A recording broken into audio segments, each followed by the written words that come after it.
Hello there, and welcome back. Tonight, we're looking at the brown bear, an animal that decided the best way to live is to spend half the year unconscious in a hole, and the other half eating everything in sight just to survive the next winter. The truth is, if you had to live like a brown bear for even a week, you'd probably starve or freeze. But they've been doing this for thousands of years, turning survival into an art form of endurance and hunger. Before we dive into that world of constant preparation for winter, a quick request. If you genuinely enjoy what I do here, please subscribe. It helps the algorithm show this to other people who are struggling to sleep, helping them find their way here too. And let me know in the comments where you're tuning in from and what time it is for you right now. Now, get comfortable and settle in. Let's go back to the very beginning, to that first breath of cold air.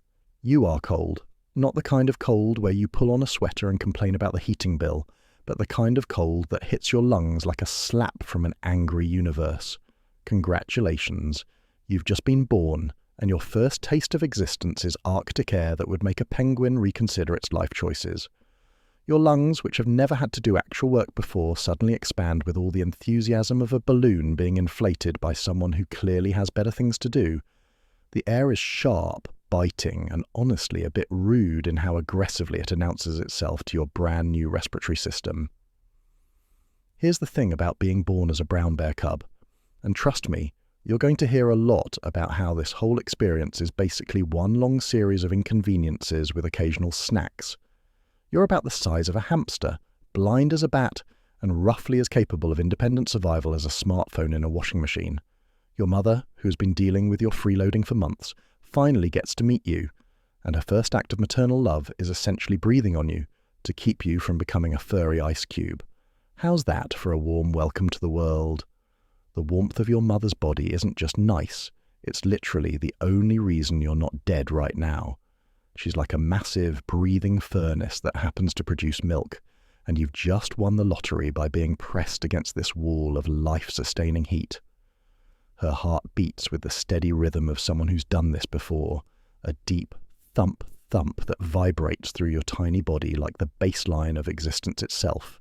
It's the kind of sound that would be soothing if you had the brain capacity to appreciate it, but mostly it's just another sensation in the overwhelming catalogue of things that are happening to me without my consent. Your fur is wet, not stylishly damp, not romantically dewy, but soaked with the kind of wetness that comes from being squeezed through what is essentially nature's most inconvenient doorway. The fur, that's supposed to be your protection against the elements, is currently about as useful as a chocolate teapot, matted down and clinging to your skin with the persistence of a bad memory. Your mother's nuzzle feels like being nudged by a warm, slightly damp bulldozer, and while it's comforting in theory, in practice it's just another reminder that you are very small and the world is very large, and everything smells like things you don't have words for yet. Speaking of smells, let's talk about your nose, which is already working overtime despite the fact that you can't see, can barely hear, and have the motor skills of a drunk toddler.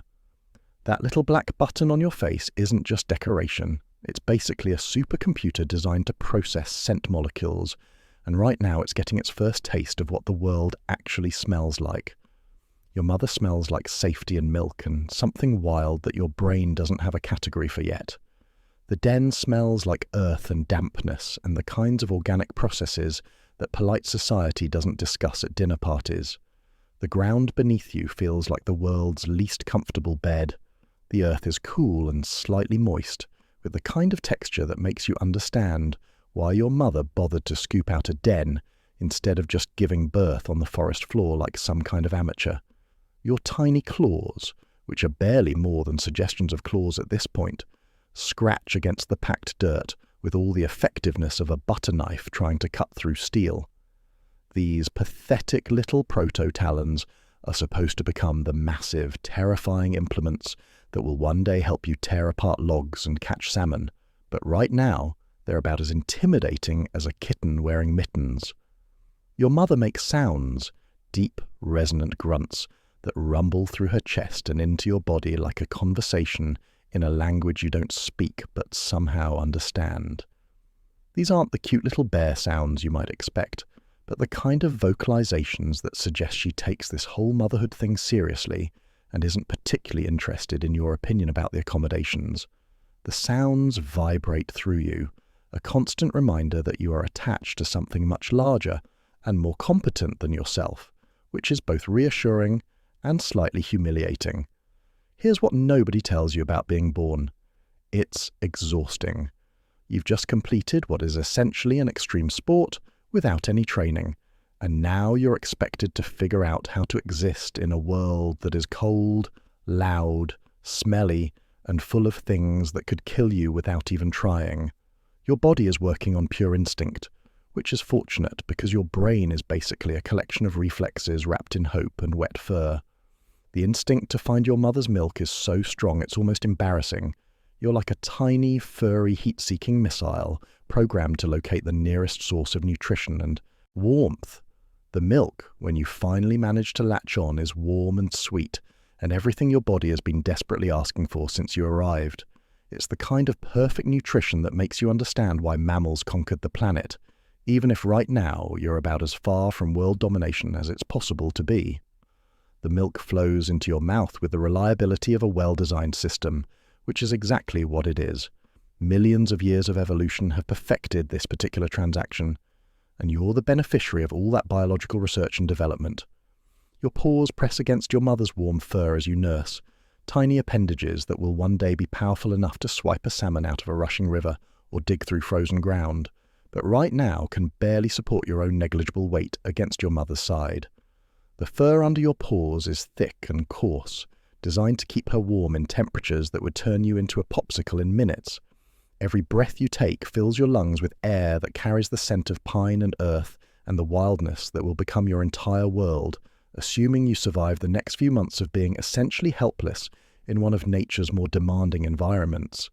So you've survived your first few weeks, which honestly is more of an achievement than it sounds like, when you consider that your main qualifications for staying alive are can locate milk source and remembers to breathe.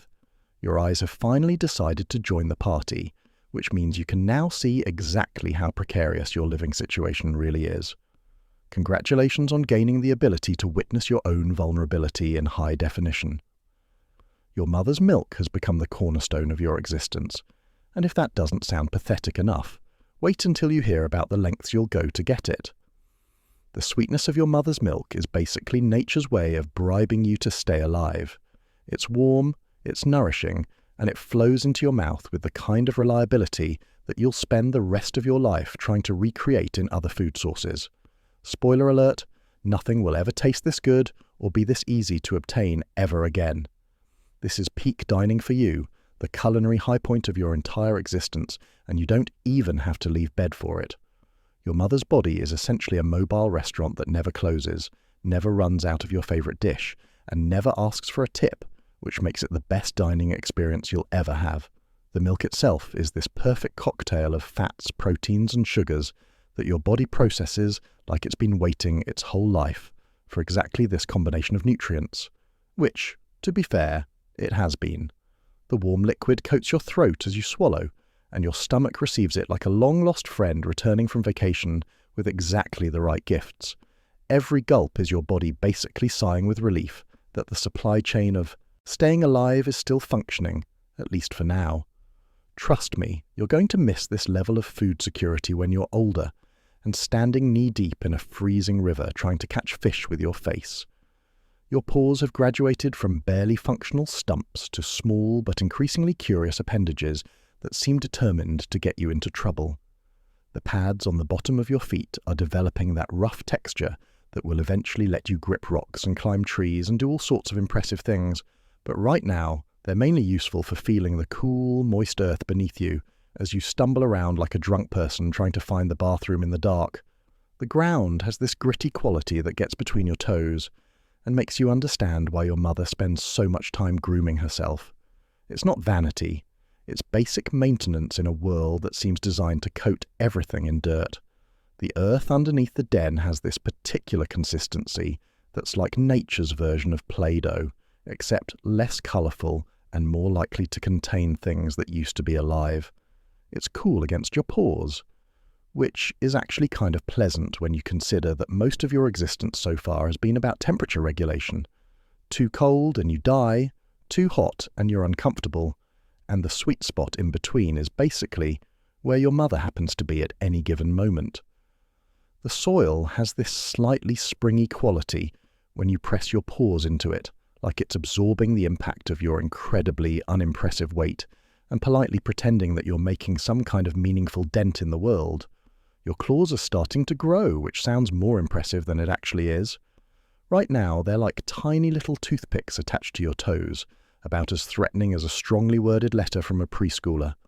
These pathetic little points are supposed to become the massive, curved weapons that will eventually help you tear apart logs, catch salmon, and intimidate other bears. But currently, they're more useful for accidentally scratching yourself when you try to scratch an itch. They catch on things when you walk, which is annoying, and they collect dirt, which is gross, and they require maintenance that you haven't figured out how to perform yet. Basically, they're the training wheels of predatory equipment.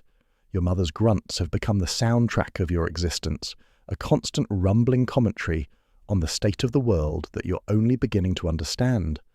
These aren't cute little teddy bear sounds. These are the vocalizations of a several hundred-pound predator who takes her job as your life support system very seriously. The sounds she makes are deep and resonant, vibrating through her chest and into your body whenever you're pressed against her, which is most of the time because you've correctly identified that being near her is basically your only viable survival strategy. These grunts serve as a kind of running dialogue about things you don't understand yet, warnings about dangers you can't see, observations about weather patterns that will affect your comfort level, and general commentary on the exhausting business of keeping a helpless cub alive in an environment that seems designed by someone with a very dark sense of humor. The rhythm of her breathing changes with these vocalizations, and you learn to read these changes like a very basic weather report. Relaxed breathing means everything is fine, and you can focus on important cub business like sleeping and eating. Tense breathing means something is happening that's above your pay grade, and you should probably stay close and try not to be a nuisance. The protective quality of these sounds becomes clearer as your hearing develops, and you start to distinguish between your mother's various vocal expressions. There's the contented grunt that means everything is proceeding according to plan, the alert grunt that means something interesting is happening but not necessarily dangerous, and the warning grunt that means you should probably make yourself very small and very quiet until further notice. It's like learning a new language where all the words sound similar but the consequences of misunderstanding them could be fatal. Your sense of smell is developing into what will eventually become your primary navigation system, but right now it's mainly useful for confirming that yes, you're still near your mother, and yes, she still smells like safety and milk and that indefinable wildness that seems to be your genetic inheritance. The den around you carries layers of scent that tell stories you can't read yet.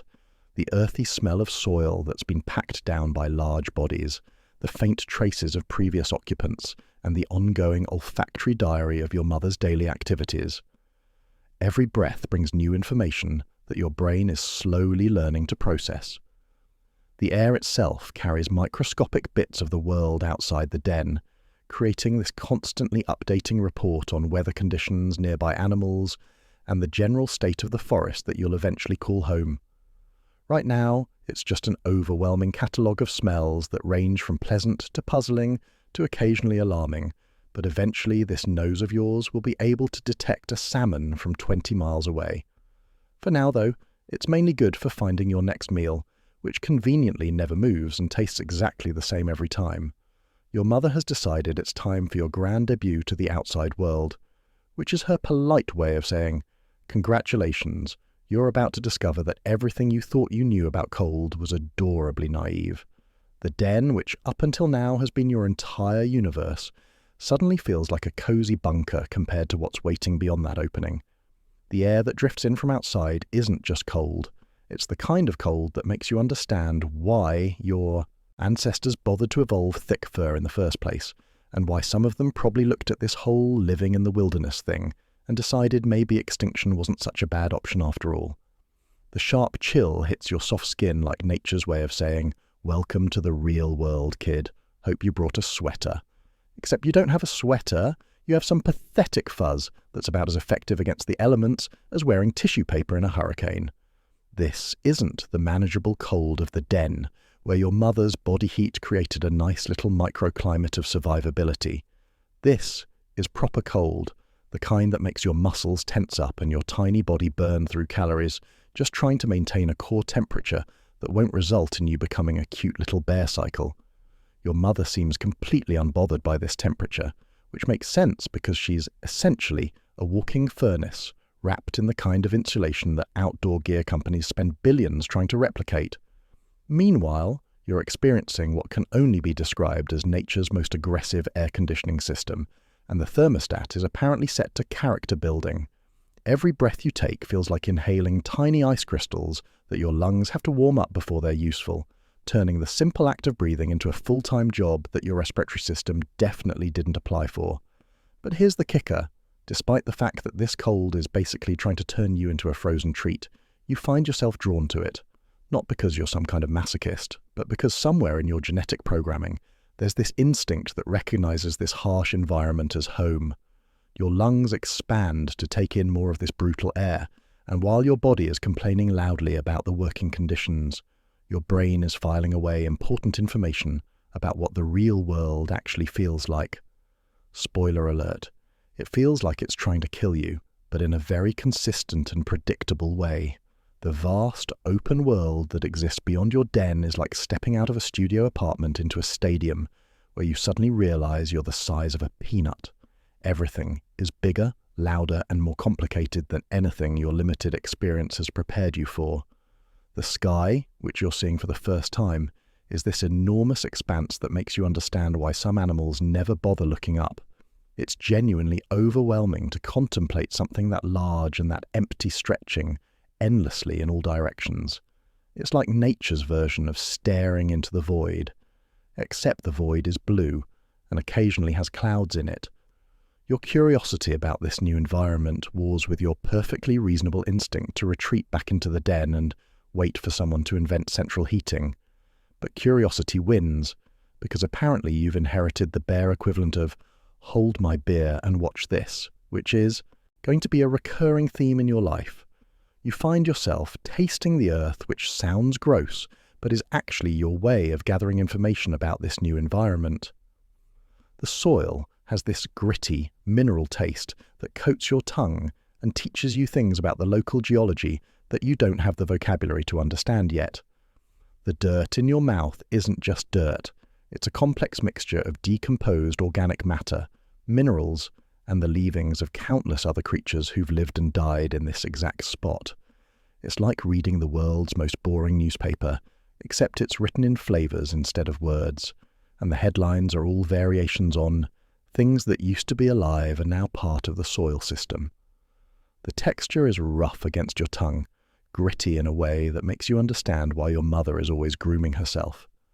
This stuff gets everywhere, and everywhere includes places you didn't even know you had.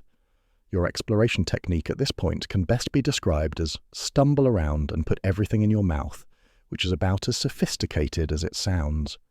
The earth under your paws has different textures and consistencies depending on where you step. Sometimes it's packed hard from water and weather, sometimes it's soft and yielding, and sometimes it squelches in ways that suggest you really don't want to know what you just stepped in. Each step is a small adventure in terrain navigation, which would be exciting if you had any idea what you were doing.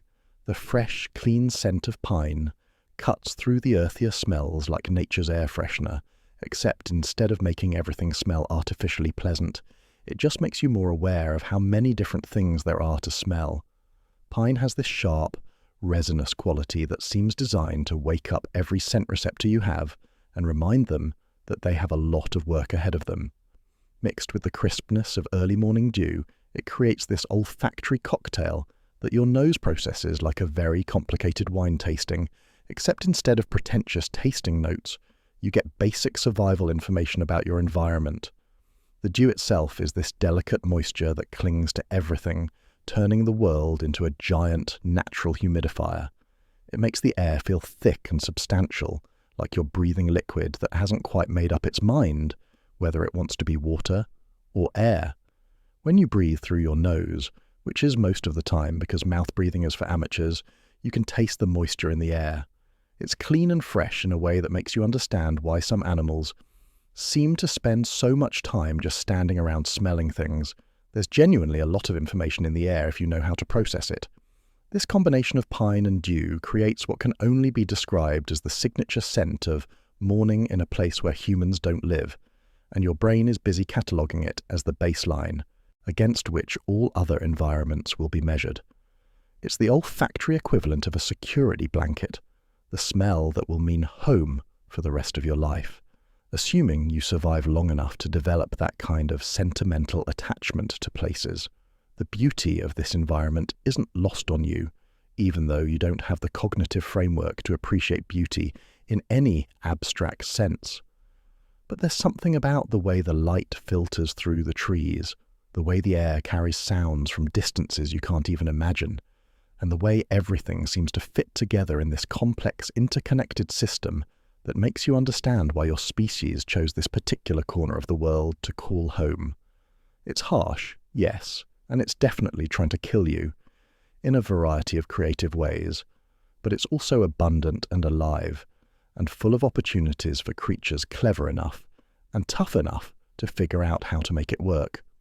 Of course, the flip side of all this natural beauty and abundance is that it comes with the kind of operating conditions that would make most creatures reconsider their life choices.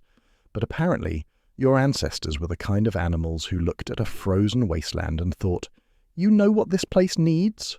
More bears." So your mother has apparently decided that today is the day you learn to walk, which is her way of saying, "Congratulations, you're about to discover that having 4 legs is more complicated than it looks." Your legs, which up until now have been useful mainly for kicking your siblings and occasionally supporting your weight when you're nursing, are suddenly expected to coordinate with each other in a way that suggests they've been attending secret meetings and planning synchronized movements. Spoiler alert, they haven't been, and the results are about as graceful as you'd expect from a furry bowling ball trying to navigate an obstacle course. The awkward feeling of your legs not quite doing what your brain thinks they should be doing is like being trapped in a body that's clearly still reading the instruction manual. Your muscles, which are supposed to work together in some kind of coordinated effort, seem to have different ideas about timing and direction.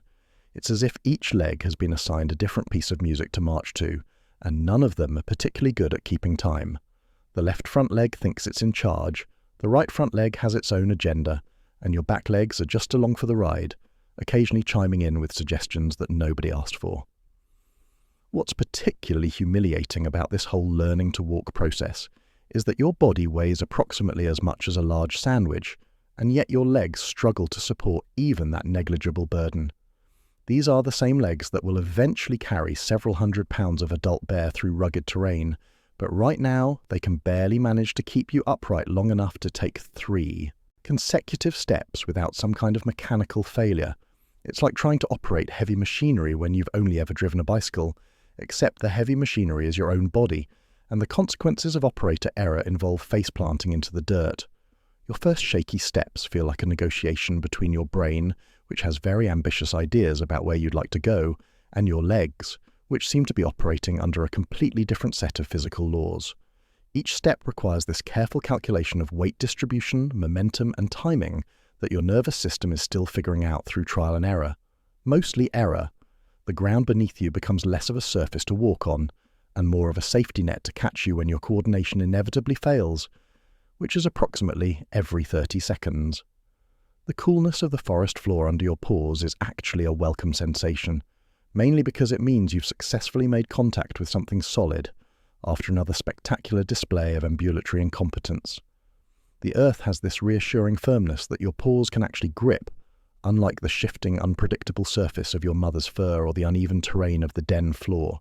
Each paw pad makes contact with the ground like a small anchor point, giving you tiny moments of stability between the longer periods of controlled falling that you've decided to call walking. Your paws, which are still ridiculously small compared to what they'll eventually become, have these rough pads that are supposedly designed for traction and durability. Right now, they're mainly useful for providing feedback about what you're standing on and occasionally giving you just enough grip to avoid sliding down gentle slopes that wouldn't challenge a toddler.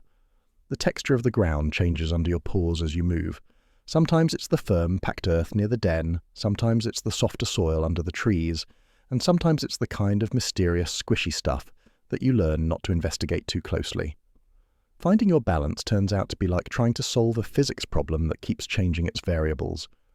Just when you think you've figured out how to keep your center of gravity over your feet, one of your legs decides to do something unexpected, or you encounter a slight incline, or a gentle breeze throws off your calculations entirely. It's the kind of challenge that makes you understand why most animals spend their early weeks in a nice, safe den where the biggest navigation challenge is finding the milk source. The forest around you seems designed specifically to test your newly acquired mobility skills, which is to say it's full of obstacles that wouldn't challenge a reasonably athletic caterpillar, but represent major engineering problems for someone still working on basic locomotion. Fallen twigs become hurdles that require careful planning to navigate. Small rocks turn into mountain ranges that demand strategic route finding. Even slight changes in elevation become exercises in advanced physics that your inner ear isn't quite ready to handle. But here's the thing that makes this whole clumsy learning process even more interesting. Every sound in the forest makes your ears perk up with the kind of alert attention that suggests your survival instincts are already online, even if your motor skills are still buffering. The faint rustling of leaves isn't just background noise, it's potential information about things that might be relevant to your continued existence. Your brain is trying to categorize these sounds into useful categories like probably harmless, potentially interesting, and definitely time to find mom. The rustling could be wind, which is harmless and ignorable. It could be a small animal, which might be interesting, but probably isn't a threat to something that weighs as much as you do. Or it could be a larger animal, which falls into the category of things that could step on me without noticing. Your ears, which are becoming increasingly good at their job, swivel toward each new sound like tiny satellite dishes trying to lock onto a signal. The problem is that everything makes noise in a forest, and most of it sounds vaguely threatening when you're the size of a football and have the defensive capabilities of a particularly soft pillow. Your hearing is developing into what will eventually become one of your primary early warning systems. But right now, it's mainly useful for creating a constant state of low-level anxiety about your surroundings. Every sound represents a possible threat, every silence represents a possible threat that's being sneaky about it, and the general acoustic landscape of the forest is like living inside nature's most elaborate horror movie soundtrack. Leaves rustle, branches creak, things scurry through underbrush, and somewhere in the distance other animals make sounds that your brain automatically files under probably bigger than me. The vast unknown that surrounds you isn't just unknown, it's actively unknowable at your current level of development. You can see shapes and movement, you can hear sounds that might be significant, you can smell things that carry information you can't decode yet, but the actual meaning of most of what you're sensing remains frustratingly out of reach. It's like being handed a book written in a language you don't speak, except the book is your entire environment, and getting the translation wrong could result in becoming someone else's lunch. Every sound makes you more aware of just how much you don't know about the world you're now expected to navigate. The forest is full of creatures that are faster than you, stronger than you, better coordinated than you, and infinitely more experienced in the basic skills of staying alive in this environment. Your mother provides some measure of security, but even she can't protect you from your own spectacular incompetence at basic tasks like walking in a straight line or not falling over when startled by a leaf. Congratulations, you've reached the milestone where your mother has decided you're ready to transition from living milk dispenser's favorite customer to small, confused omnivore trying to figure out what counts as food in this godforsaken wilderness. This is your first real hunt, which sounds impressive until you realize that your prey consists of wild berries, making this less of a hunt and more of a very slow-motion grocery shopping expedition where the groceries are trying to hide from you by staying attached to bushes. The earthy smell of wild berries hits your nose like nature's advertisement for its first attempt at candy, except instead of being conveniently packaged and readily available, these berries have decided to make themselves as difficult to obtain as possible. They're hanging just out of easy reach because apparently even fruit wants to make your life complicated. Your nose, which has become surprisingly good at its job, can detect the sweet, tangy scent of ripe berries from a distance that your stubby legs can't yet efficiently cover. It's like being able to smell a restaurant from 3 blocks away when you're traveling on foot, and every step is a minor adventure in not falling over. The sweetness that your nose promises is almost overwhelming after a diet consisting entirely of milk. That, while nutritionally complete, doesn't offer much variety in the flavor department. These berries smell like concentrated summer, like sunshine that's been distilled into something edible, like nature's attempt to prove that it can occasionally produce something that doesn't taste like dirt or fear. The scent triggers something in your brain that's probably genetic memory from ancestors who figured out that sweet things are generally safe to eat and high in the kind of energy that keeps you from becoming a small, furry corpse. But here's the thing about berries. They grow on bushes, and bushes are apparently designed by someone who thought that food should be earned through physical effort and problem-solving skills. The berries dangle just out of reach of your current height, which means you need to stretch your muscles in ways that your body is still learning how to coordinate. Your muscles, which are slowly figuring out their jobs, stretch and strain as you attempt to reach fruit that's positioned like nature's cruel joke about vertical challenges. The sensation of your muscles stretching is like discovering you have parts of your body that you didn't know existed, and they all have opinions about this new activity called reaching for things.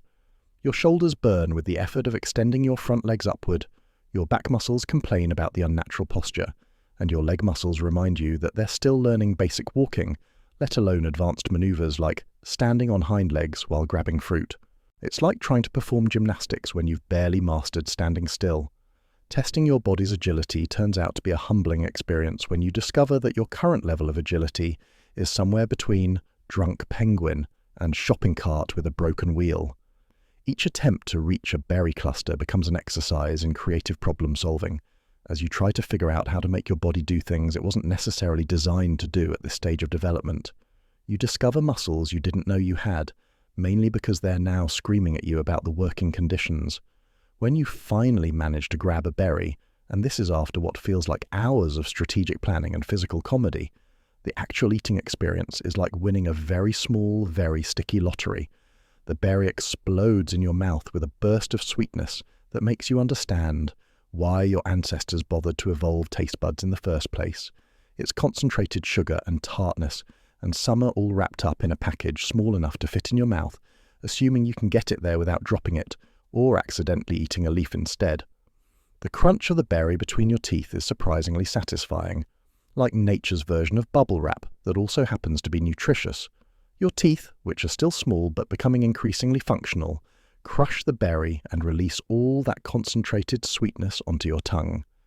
The pulp spills into your mouth like a tiny explosion of flavor that makes you realize you've been living on the equivalent of plain oatmeal this whole time. The seeds inside the berry provide this interesting textural contrast, tiny little bits that crunch differently than the flesh, like nature's way of adding complexity to what is essentially forest candy. The fresh, tangy flavor fills your senses in a way that makes you understand why some animals spend their entire lives following seasonal fruit availability from place to place. This isn't just food, it's entertainment, nutrition, and sensory experience, all rolled into one convenient package that grows on bushes for reasons you don't question, because you're too busy trying to eat as many as possible before something larger and more competent comes along and decides you look like a more interesting snack than the berries. But here's what nobody tells you about foraging. It's actually exhausting work. Each berry requires a careful cost-benefit analysis of energy expenditure versus caloric reward, and when you're still learning basic motor skills, the energy expenditure side of that equation is surprisingly high. You burn calories just trying to maintain your balance while reaching for fruit, more calories figuring out how to grab berries without crushing them completely, and even more calories chewing and digesting your prize once you've finally managed to get it into your mouth. The juice from the berries stains your fur and makes your paws sticky, creating the kind of mess that would send your mother into a grooming frenzy if she weren't busy keeping watch for things that might want to turn both of you into their own version of a berry-flavored snack.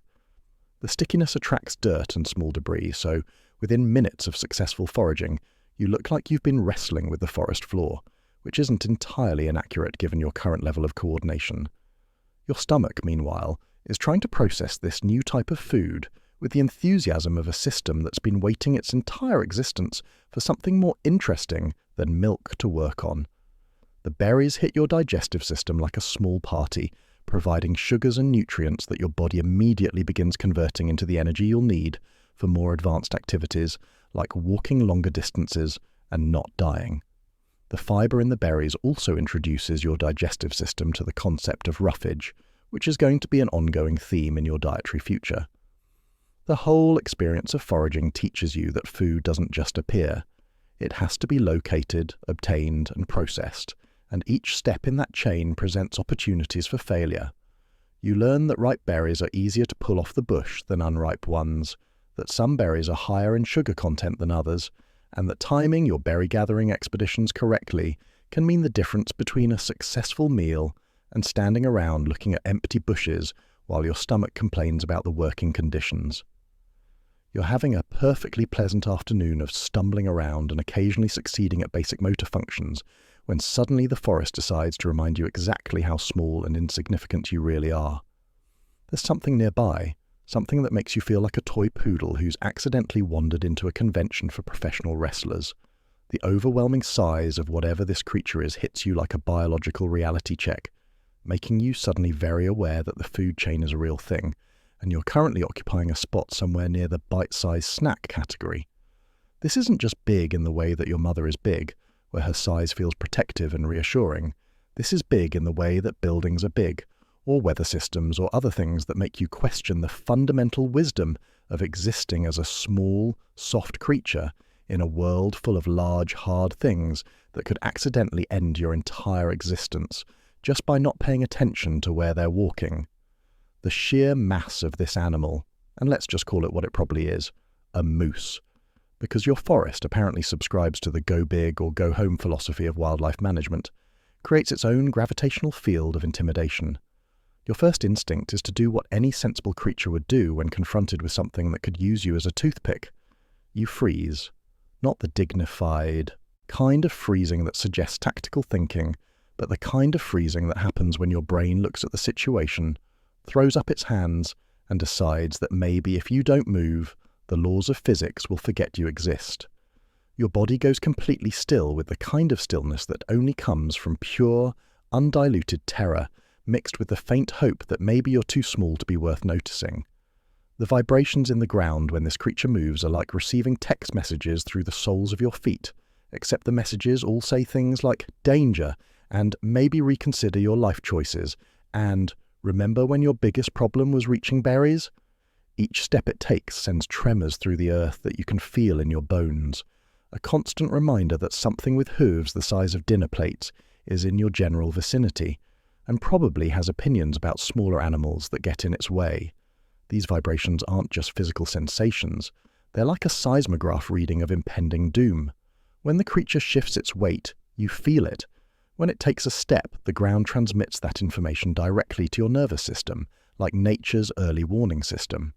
When it stops moving, the sudden absence of vibrations is somehow even more terrifying than the movement, because now you have no idea what it's doing, or where it's looking, or whether it's noticed the small quivering furball hiding behind what you optimistically hope is adequate cover.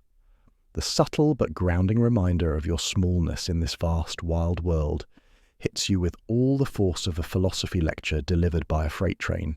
You are, quite literally, a footnote in this ecosystem, a tiny, mobile piece of protein that exists at the mercy of every other creature in the forest, most of whom could end your story without even meaning to. The moose, because by now you're pretty sure that's what you're dealing with, represents everything about nature that your ancestors probably should have considered more carefully before deciding to live here. This creature doesn't even need to be actively predatory to be dangerous to you.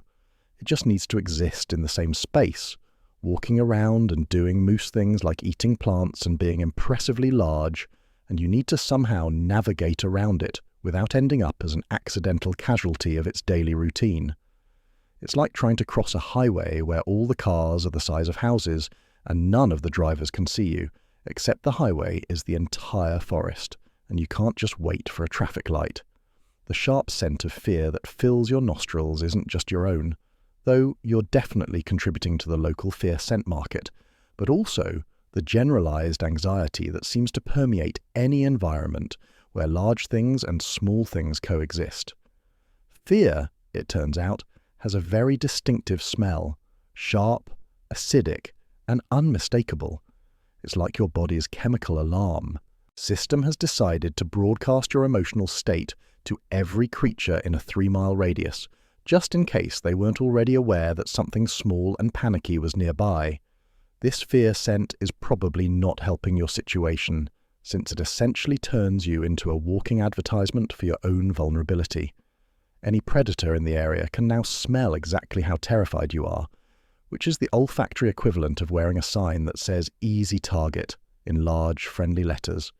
Your body is betraying you by producing chemical evidence of your fear, creating a feedback loop where being afraid makes you smell afraid, which makes you more afraid, which makes you smell more afraid, and so on until you're basically a small mobile fear-dispensing unit. But here's the thing about fear.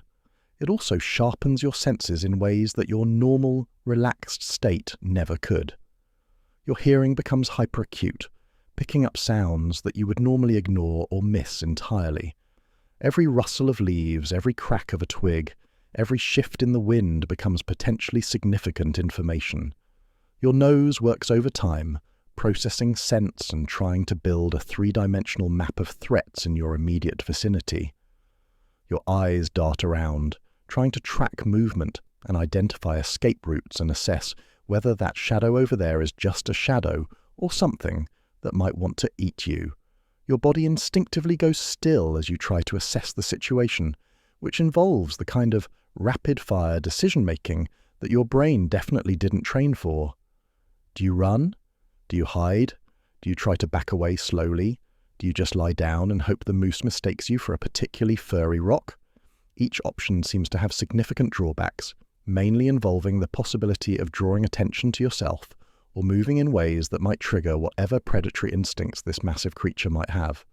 The assessment process is complicated by the fact that you don't actually know what you're assessing. Is this animal dangerous to creatures of your size? Is it territorial? Is it having a bad day? Does it have young nearby that it might be protecting? Are you currently standing in its preferred path? These are all excellent questions that your limited experience with forest megafauna has not prepared you to answer. So, you're essentially playing a high-stakes game of 20 questions, where the wrong answer could result in becoming a small, flat pancake. The realization that you are in a potentially dangerous position settles over you like a cold, wet blanket, made of anxiety and poor life choices. This isn't the manageable danger of trying to reach berries or learning to walk. This is the kind of danger that could end your entire story in about 3 seconds if you make the wrong move, or if the moose decides you're worth paying attention to. You're trapped in a situation where doing nothing might be dangerous, but doing something might be more dangerous, and you have approximately 0 experience with this type of advanced risk assessment. Your survival instincts, such as they are, suggest that the best strategy is probably to make yourself as small and uninteresting as possible while slowly backing away toward your mother, who presumably has more experience with this type of situation and might have some useful advice about not getting trampled by forest giants. But even backing away requires movement, and movement requires not falling over, and not falling over requires coordination skills that you're still developing. So even your escape plan has significant potential for failure. After your charming encounter with the forest's version of a walking skyscraper, your mother has apparently decided that what you really need is a comprehensive education in advanced locomotion, also known as learning to move without looking like you're having a seizure. This is less of a gentle introduction to physical fitness and more like being enrolled in a crash course in not crashing, taught by an instructor who believes that the best way to learn coordination is through repeated failure and the occasional faceplant into organic matter. The rhythmic thud of your paws as they strike the ground should, in theory, create some kind of musical pattern that helps you develop a natural walking rhythm. Instead, it sounds like someone playing drums who's never seen drums before, and is working from a vague description they heard at a party. Thud, thud, pause, stumble, thud, thud, thud, pause. What was that sound, thud? Your paws hit the earth with all the consistency of a broken metronome, each step a small negotiation between your brain's ambitious movement plans and your body's more realistic assessment of its current capabilities.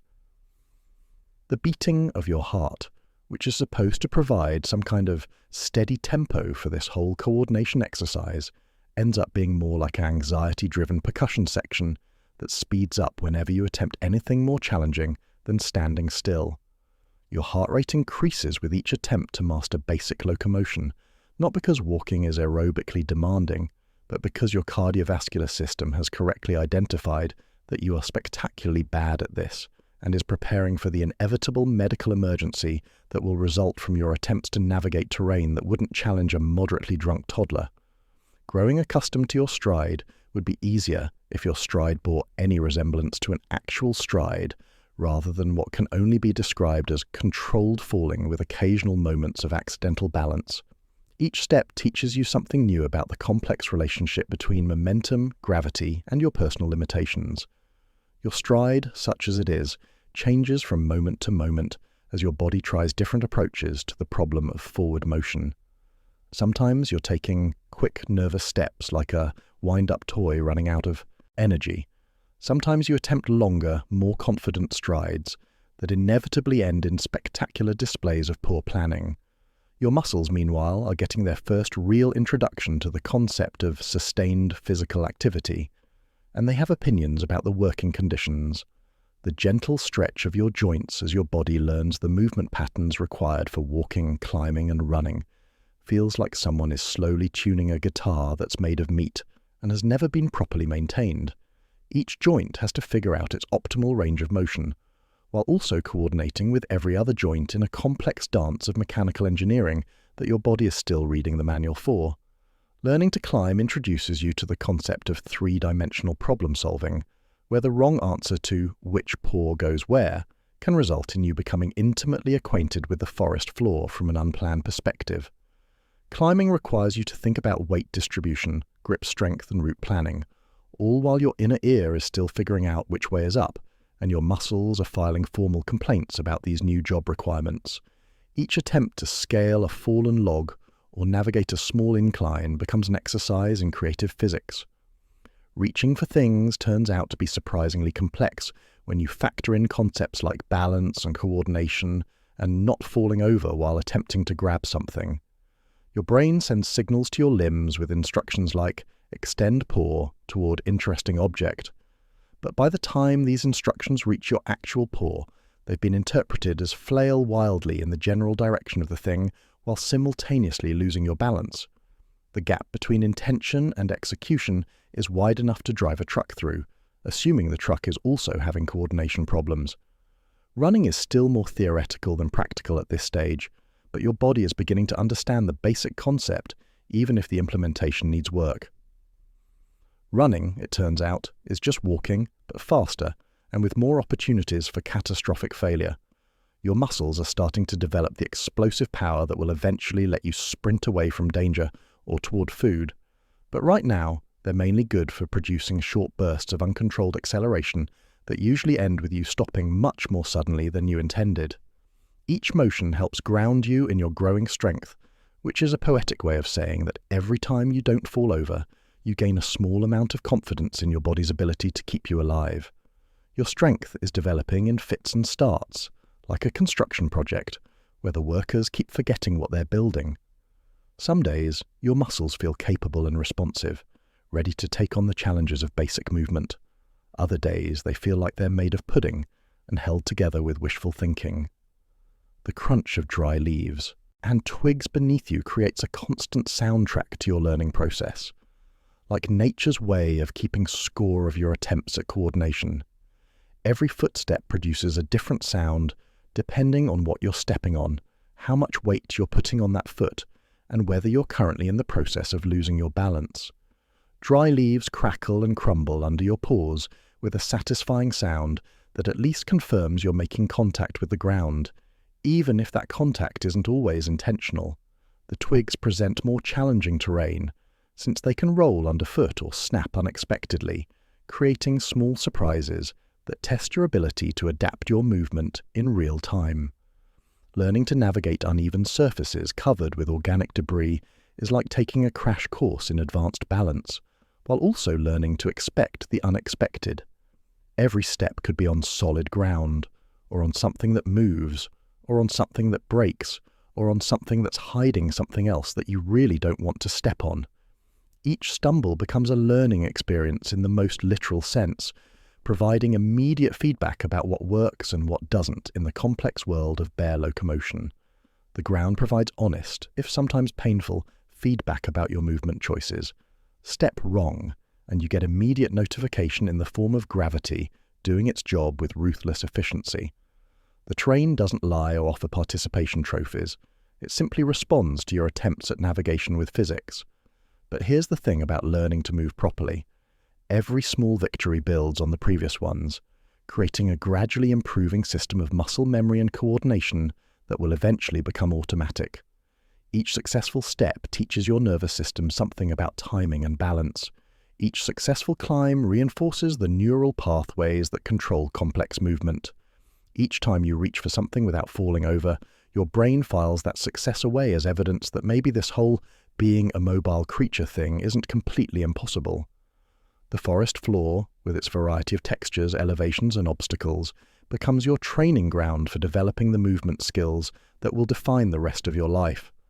Every route you navigate teaches you about planning your route. Every slope you climb builds the muscle strength you'll need for more challenging terrain. Every soft patch of earth you sink into slightly teaches you about weight distribution and surface assessment.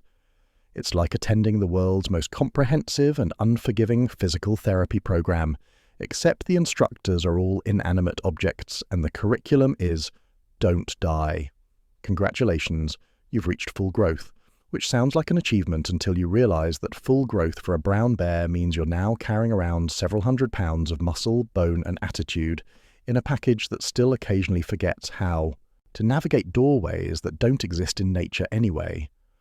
Your body has transformed from adorable furry potato to mobile natural disaster, and while this comes with certain advantages in terms of not being considered bite-sized by every predator in the forest, it also means you're now responsible for operating heavy machinery that happens to be your own skeleton and muscle system.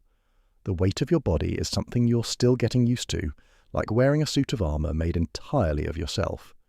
You've gone from weighing about as much as a sandwich to weighing more than most refrigerators, and this transition happened gradually enough that you didn't really notice until you tried to do something that required finesse, like walking through dense undergrowth without destroying it, or stepping over a fallen log without treating it like a minor geological feature that needs to be conquered through brute force.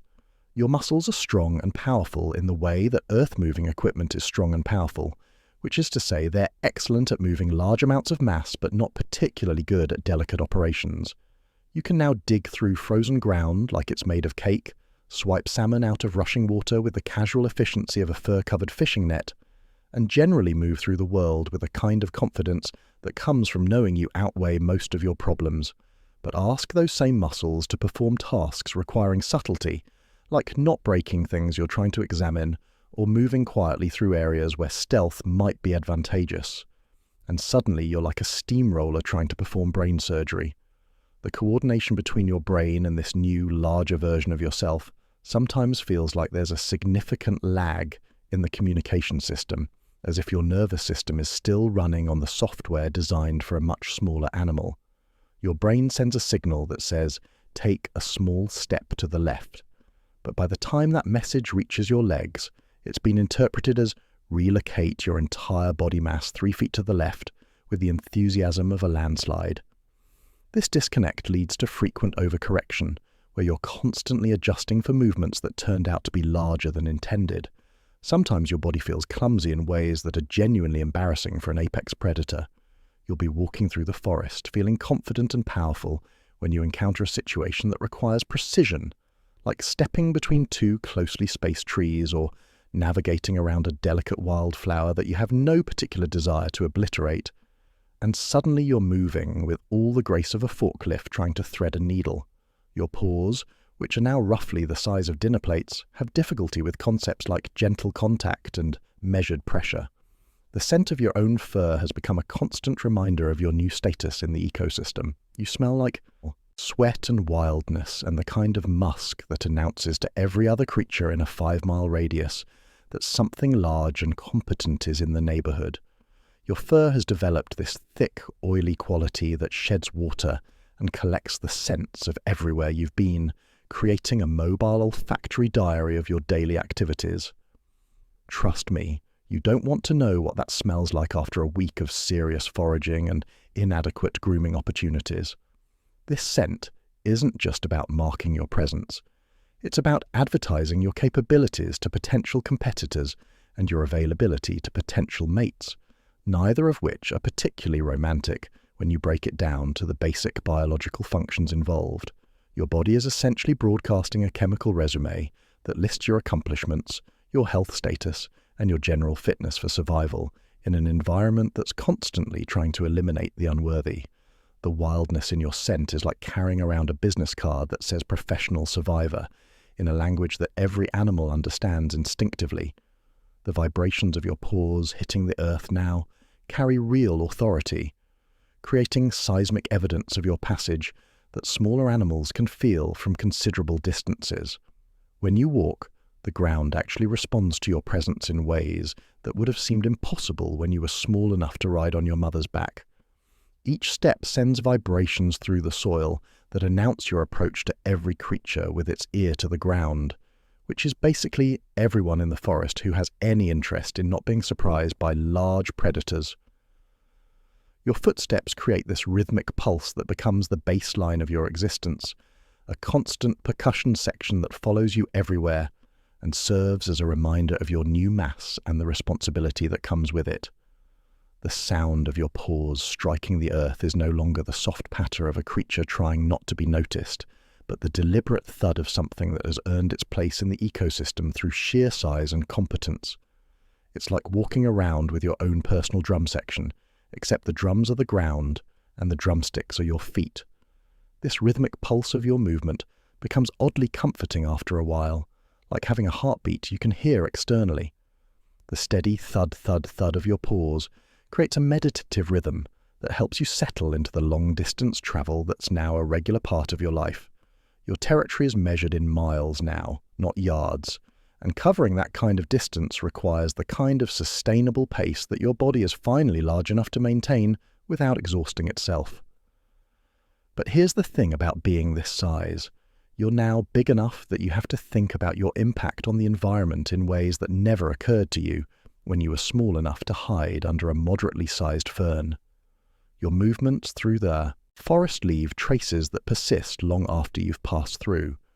You create paths where none existed, disturb vegetation in ways that affect other animals, and generally interact with your environment as a geological force rather than just another creature trying to get by. Your powerful body is now capable of remarkable feats of strength and endurance, but it's also capable of remarkable destruction when you're not paying attention to what you're doing.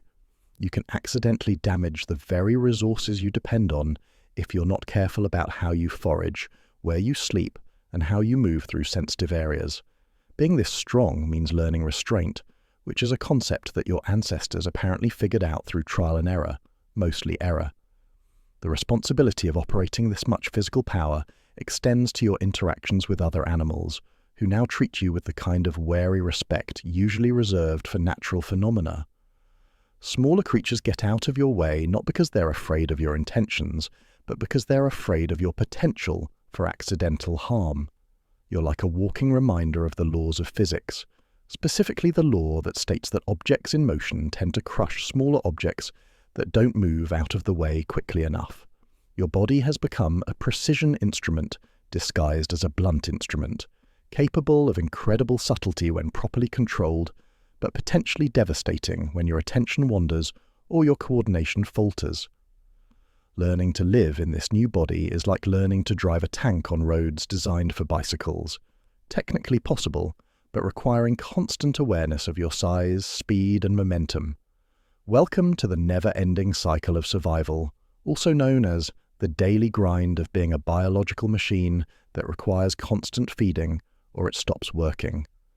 Your life has now settled into what can only be described as nature's version of a full-time job with terrible hours, no vacation days, and a work schedule that's entirely dictated by the seasonal availability of things you can stuff into your mouth without dying. The deep hunger in your stomach isn't just discomfort, it's your body's way of sending you invoices for the energy you've been spending on basic functions like breathing, walking, and maintaining a core temperature that won't result in you becoming a large, furry popsicle. This hunger is different from the manageable appetite you had as a cub, when your mother was essentially a mobile restaurant that never closed and always served exactly what you needed. Now your stomach operates like a high-maintenance business partner that's constantly reminding you of your obligations and deadlines. The gnawing sensation in your gut is your digestive system, filing formal complaints about working conditions, demanding that you provide it with the raw materials it needs to keep your several hundred-pound body operational in an environment that seems designed by someone who really doesn't want you to succeed. Your body burns through calories with the efficiency of a gas-guzzling truck climbing a mountain, which means you need to consume somewhere in the neighborhood of 20,000 calories a day just to maintain your current weight and energy levels. To put that in perspective, that's roughly equivalent to eating 40 large pizzas, except instead of pizza, you're eating whatever you can find in a forest, where most of the menu items are either trying to run away from you, hiding from you, or require significant physical effort to locate and process into edible form. The reminder that your body needs sustenance to keep moving and living hits you multiple times per day, like having a very persistent alarm clock that can't be turned off and only gets louder the longer you ignore it. Your metabolism operates with the relentless efficiency of a machine that's been optimized for survival in an environment where food is seasonal, unpredictable, and often requires considerable effort to obtain. Every calorie you burn has to be replaced, and every calorie you replace has to be earned through foraging, hunting, or scavenging activities that themselves burn calories, creating this ongoing energy budget that you have to balance or face the consequences. When you finally locate fish, and let's talk about what a production that whole process has become, the experience is like hitting the jackpot at a casino where the jackpot is slimy, cold, and trying to escape back into the water while you're attempting to eat it. The raw, mineral taste of fish fills your mouth with flavors that your taste buds have learned to associate with a high-quality protein and essential fatty acids, even though the actual eating experience is roughly equivalent to consuming a slippery, cold, slightly fishy-tasting nutritional supplement that won't hold still. The fish is slick and cold in your mouth in ways that make you understand why your ancestors bothered to develop such large, powerful jaws and sharp teeth. This isn't food that's designed for leisurely dining. This is food that needs to be processed quickly and efficiently before it has a chance to wriggle free and return to its preferred habitat of anywhere you can't reach it. The texture is unlike anything else in your diet, smooth, slippery, and oddly muscular, like trying to eat something that's still not entirely convinced it's dead. The oily quality of the fish coats your throat as you swallow, leaving behind a lingering taste that's part nutrition, part reminder of your place in the food chain, and part evidence that you've successfully completed another transaction in the ongoing business of staying alive. This oil contains the kinds of fats your body needs to build the insulating layer that will keep you warm during the months when standing in cold rivers catching fish becomes physically impossible due to the entire river being frozen solid.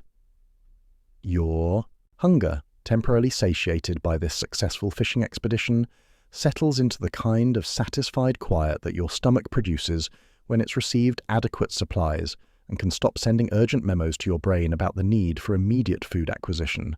But this satisfaction is temporary. Your body is already beginning the process of converting this fish into usable energy and building materials, which means the hunger will return, probably sooner than you'd prefer, to remind you that this whole survival thing is an ongoing project rather than a problem you can solve once and forget about. The weight of your eyelids hits you like nature's most irresistible sedative, heavy and tired in ways that make you understand why hibernation seemed like such a good idea to your ancestors. Sleep, it turns out, isn't just rest. It's your body's scheduled maintenance period, when all the biological systems that keep you functional get to perform updates, repairs, and general housekeeping activities that can't be completed while you're busy stumbling around the forest looking for things to eat. As you curl up in your den, which by now smells like the world's least romantic combination of wet fur, fish breath, and the accumulated scents of every place you've been in the past week, you wrap yourself in the stillness of the night like a blanket made of silence and darkness. Your den has become your personal retreat from the exhausting business of being a large predator in an ecosystem where even the apex predators have to work for a living. The ground beneath you is solid and supportive in ways that your body has learned to appreciate after spending most of your waking hours navigating terrain that ranges from slightly challenging to actively trying to make you fall over. The packed earth of your den floor has been compressed by your body weight into a surface that's almost comfortable, if you define comfort as not actively uncomfortable and unlikely to collapse under your weight. Awaiting the inevitable dawn is like being in a waiting room for the world's most repetitive appointment, knowing that tomorrow will bring another round of the same basic challenges: find food, avoid danger, maintain body temperature, navigate terrain without injury, and generally continue the ongoing project of not dying in a world that offers numerous creative alternatives to continued existence.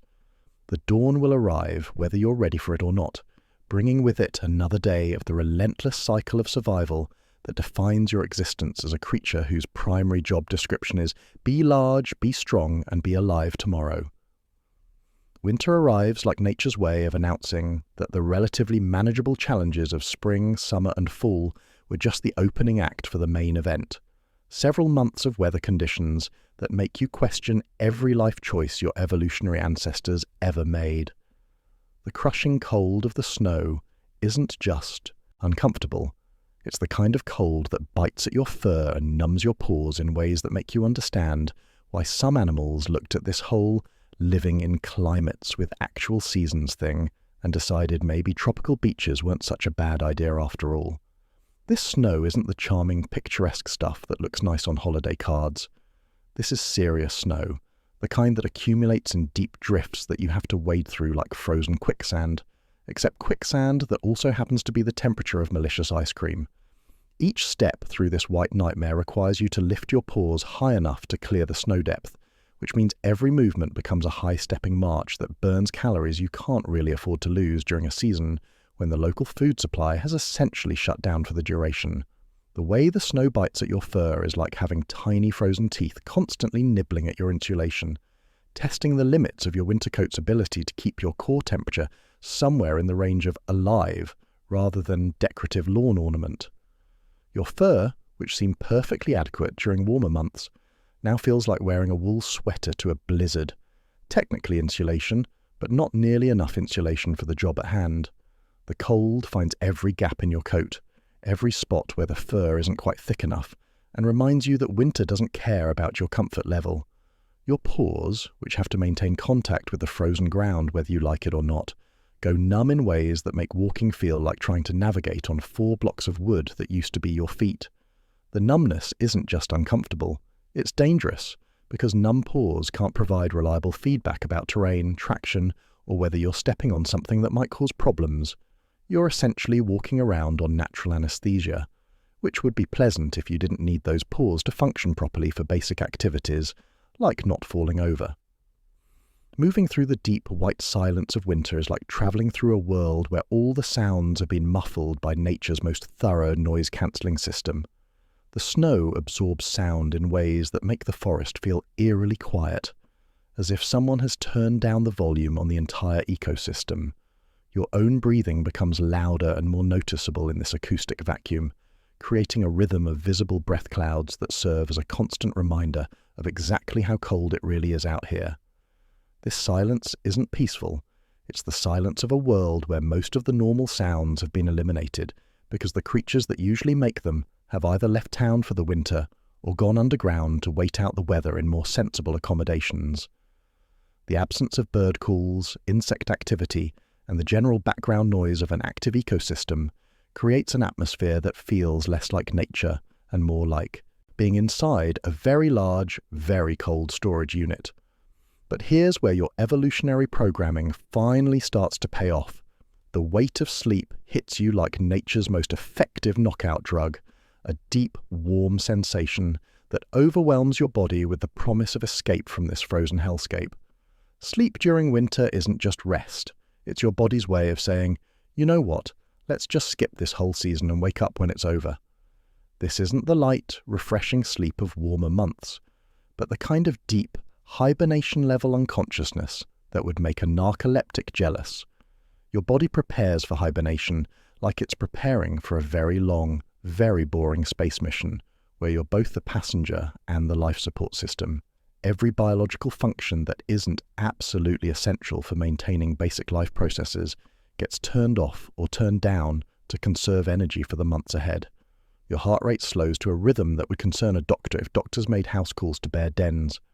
Your breathing becomes so shallow and infrequent that you're basically practicing being dead, except with the intention of starting back up again in a few months. As you huddle in your den, the ground beneath you feels solid and supportive in ways that your body interprets as the perfect foundation for the longest nap in the history of napping.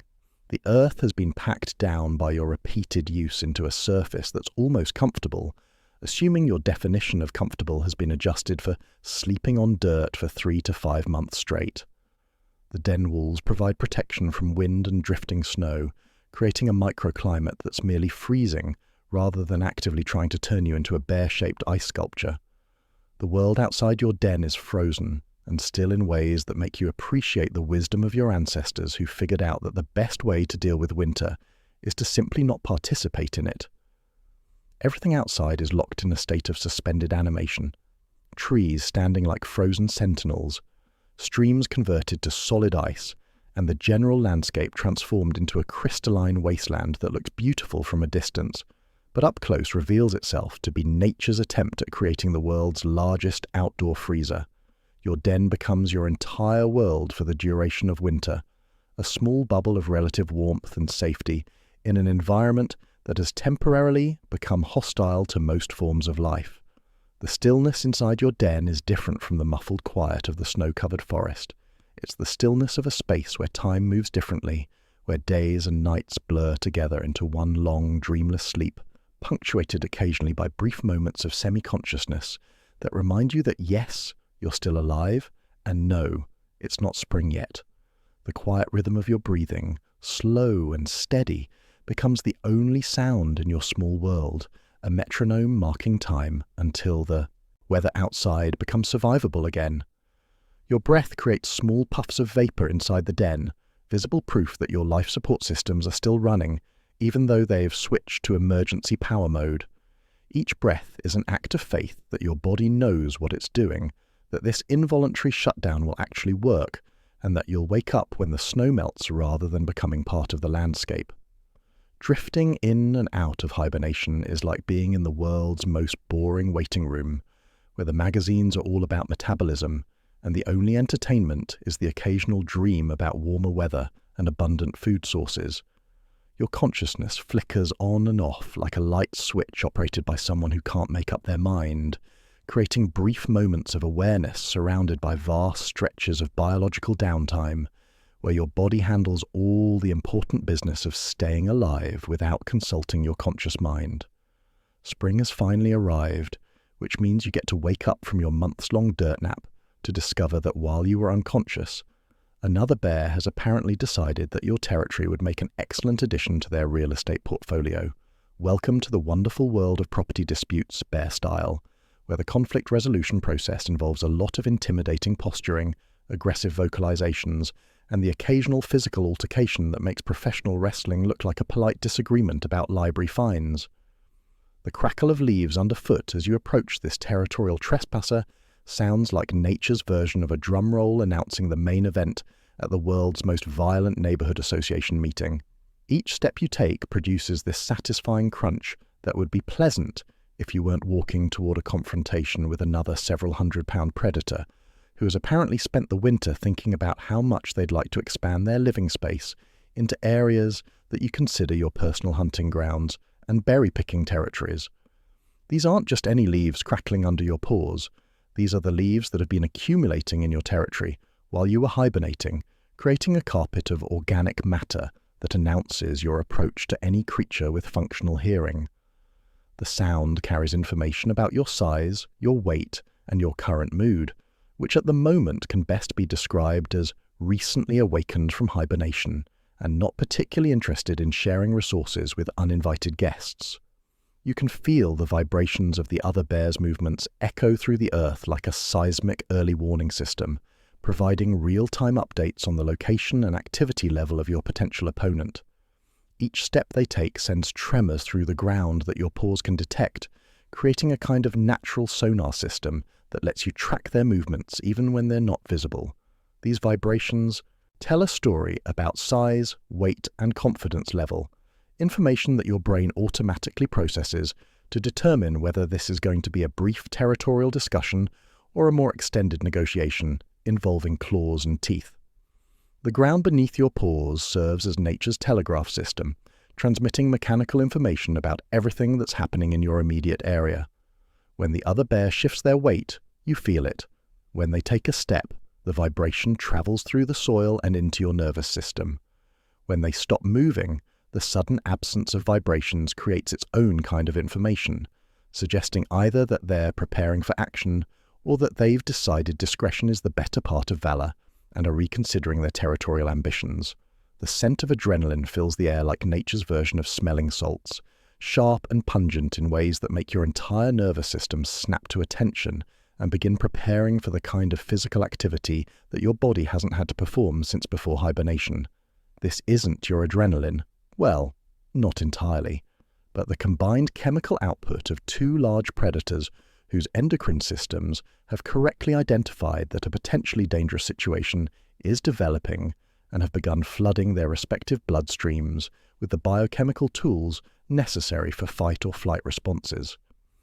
The scent is unmistakable once you've experienced it, a sharp, acidic smell that cuts through all the other forest odors like a chemical alarm bell announcing that someone in the area is experiencing the kind of stress that usually precedes violence. Your nose processes this information automatically, triggering your own adrenaline response and beginning the physiological preparations that your body makes when it thinks it might need to defend territory through physical force. This adrenaline flooding your senses creates that familiar combination of heightened awareness and nervous energy that makes everything seem more intense and immediate.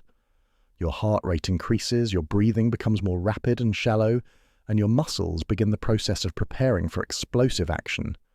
It's like your body's version of switching from economy mode to performance mode, except the performance in question involves potentially having to prove your ownership of several square miles of forest through combat with another creature who weighs as much as a small car. As you prepare for the physical confrontation that seems increasingly inevitable, you can feel the weight of your muscles as they tense and prepare for action. Your body becomes a collection of loaded springs, ready to unleash the raw strength that you've built up over years of hauling your considerable mass through challenging terrain and wrestling with salmon, who are definitely not interested in being caught. This muscular tension creates a feeling of contained power, like being a biological weapon system that's been armed and is waiting for the command to fire. The weight of your muscles isn't just physical mass, it's accumulated capability, years of strength training disguised as daily survival activities. Every log you've moved, every rock you've displaced, every steep slope you've climbed has contributed to the muscle density that now prepares to defend your territorial rights. Your shoulders bunch with power that could drive your claws through tree bark. Your legs coil with the explosive strength needed to launch several 100 pounds of bear at whatever target requires your immediate attention. When you finally lunge forward, your body's raw strength propels you with the kind of acceleration that would be impressive in a smaller animal and is genuinely terrifying in something your size. The physics of moving this much mass this quickly creates forces that the other bear's nervous system immediately recognizes as a serious threat to their continued health and well-being. Your forward momentum carries with it all the energy that your muscles can generate, focused into a projectile made of fur, claws, and very strong opinions about property boundaries. The defense of what is yours involves launching yourself through space like a fur-covered missile, using gravity and muscle power to deliver your argument about territorial rights with the kind of persuasive force that usually settles these disputes quickly and decisively. Your body becomes a weapon system designed by millions of years of evolution specifically for this type of conflict resolution, where the winner gets to keep their hunting grounds and the loser gets to find new places to forage, assuming they remain in condition to forage anywhere. The impact, when it comes, is like two freight trains colliding, except the freight trains are alive, angry, and equipped with claws. The collision creates forces that would disable most creatures, but which your body has been specifically designed to generate and absorb. This is what all that muscle mass is really for, not just moving your body through daily activities, but serving as both weapon and armor in conflicts where territorial rights are settled through applications of physics and biology rather than negotiation and compromise. Congratulations, you've reached sexual maturity, which means your body has decided it's time to participate in nature's most awkward and biologically imperative social activity, finding a mate and ensuring the continuation of your genetic line. This process begins with what can only be described as the world's most inconvenient biological alarm clock, a tingling sensation in your skin that's like having restless leg syndrome, except it's affecting your entire body, and the only cure involves locating another bear who's experiencing similar symptoms and convincing them that you'd make an excellent co-parent. The tingling sensation isn't subtle. It's your endocrine system broadcasting a full-body announcement that mating season has officially commenced and your participation is not optional. This primal instinctive feeling spreads through your skin like a low-voltage electrical current that makes you suddenly very aware of your own body and very interested in finding another bear-shaped creature to share genetic material with. It's like being possessed by the ghost of your ancestors, except the ghost is very focused on reproduction and has strong opinions about the importance of passing on your DNA before something larger eats you. This urge to reproduce isn't romantic or poetic. It's mechanical and relentless, like having a biological to-do list that's been programmed directly into your nervous system. Your brain, which has spent most of its time focused on practical matters like finding food and avoiding death, suddenly develops an intense interest in bear social dynamics and mate selection criteria. The tingling becomes a constant background sensation that makes it difficult to focus on normal activities like foraging or territorial maintenance, because your body has essentially hijacked your attention and redirected it toward reproductive goals. The scent of a female bear hits your olfactory system like nature's version of a chemical announcement that someone compatible is in the area and potentially interested in participating in the continuation of the species. This isn't just any scent. This is concentrated biological advertising, a complex mixture of pheromones and chemical signals that your nose processes like reading a detailed personal ad written in molecules. The scent carries information about health, fertility, genetic compatibility, and availability, all packaged in an olfactory message that makes your brain temporarily forget about other concerns.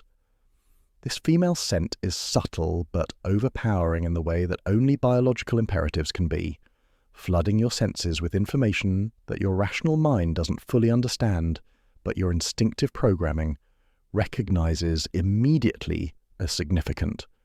The smell seems to bypass your conscious thought processes and speak directly to the parts of your brain that evolved specifically for mate selection, creating an almost magnetic attraction that draws you toward the source of the scent, like a biological GPS system set to find compatible genetic partner.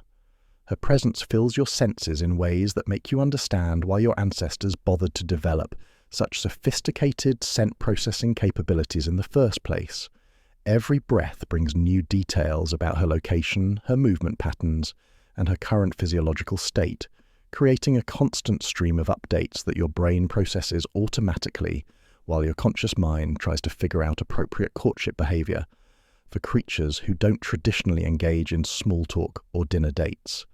As her scent draws you closer, the warmth of your body begins pulsing with energy in ways that suggest you're circulatory system has been repurposed as a biological engine designed specifically for reproductive activities.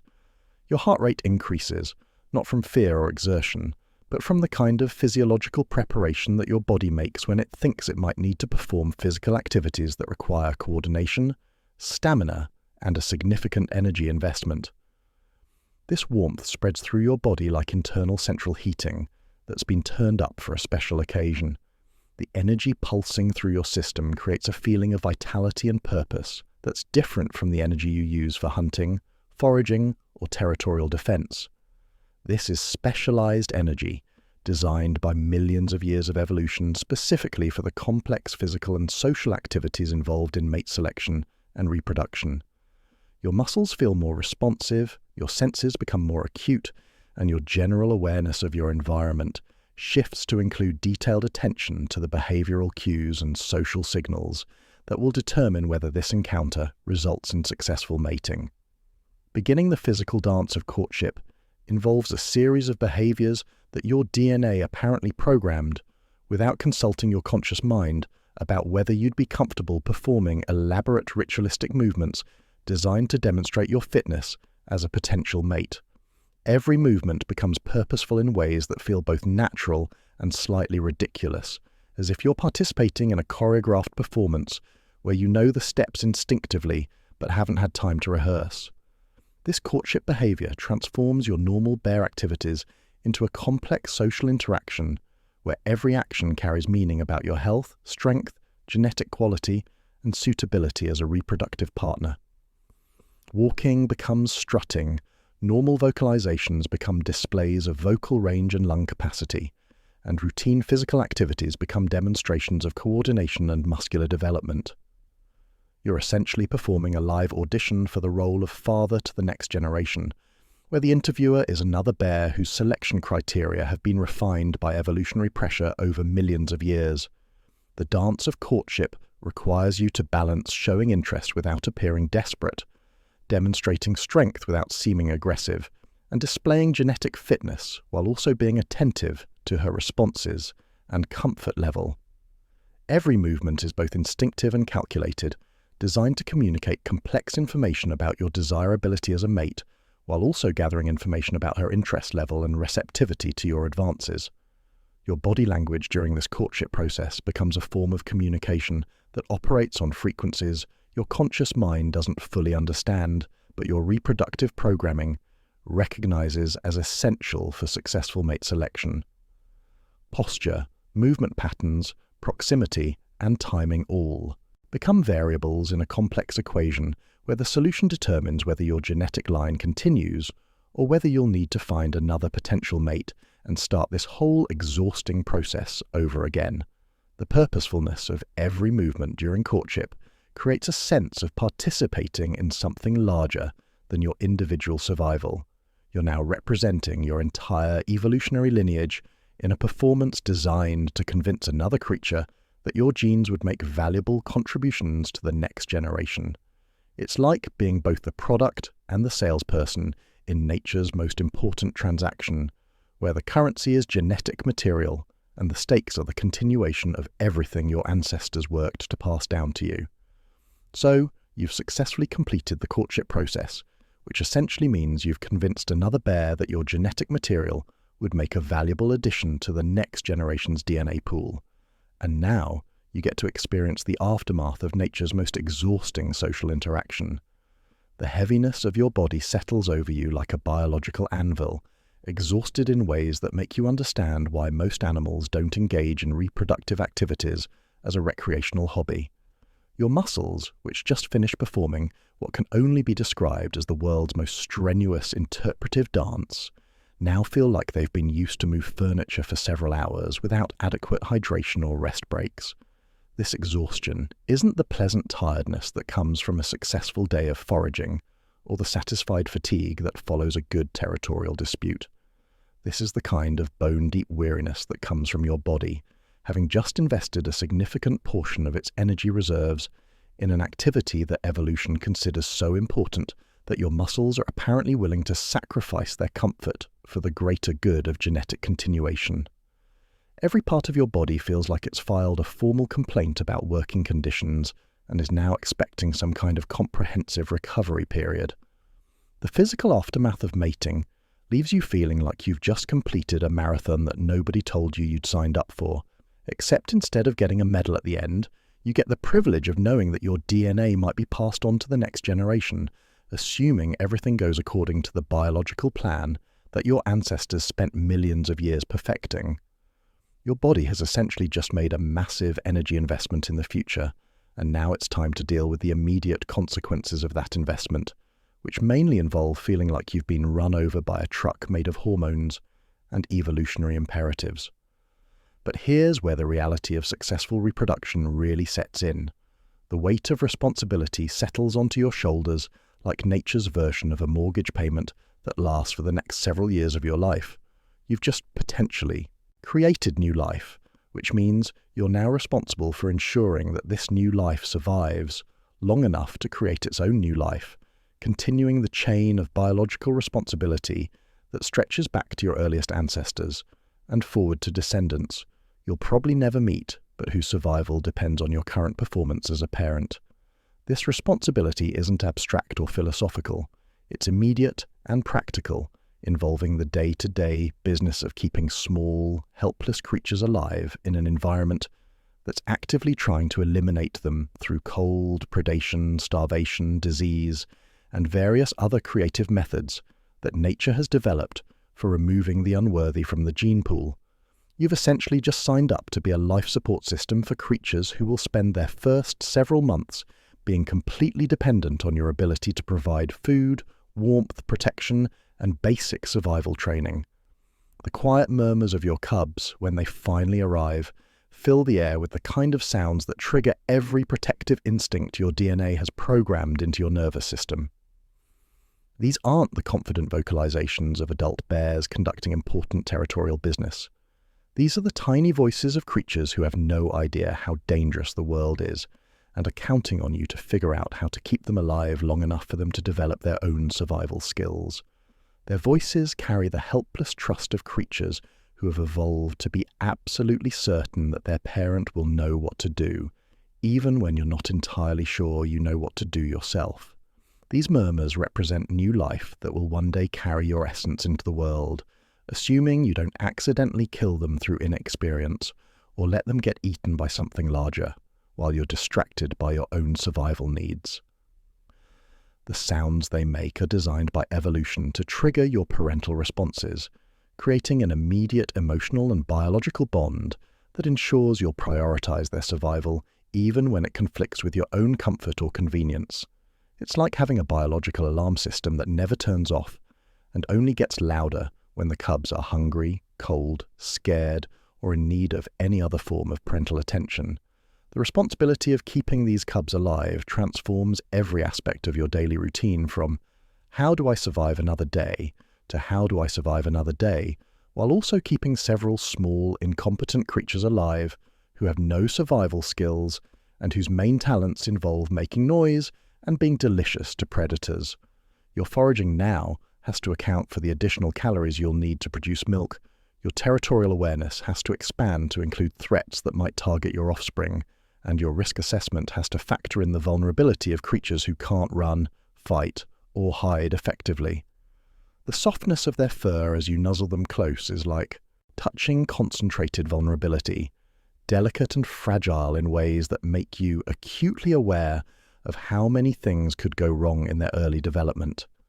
Their fur is thin and insubstantial compared to your thick winter coat, providing almost no insulation or protection from the elements.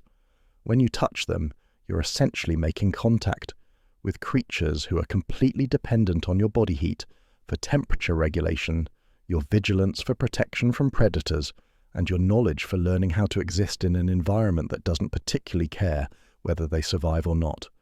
This physical contact becomes a constant reminder of the fragility of new life and your role as the barrier between these helpless creatures and every environmental hazard that could eliminate them before they develop the skills to protect themselves.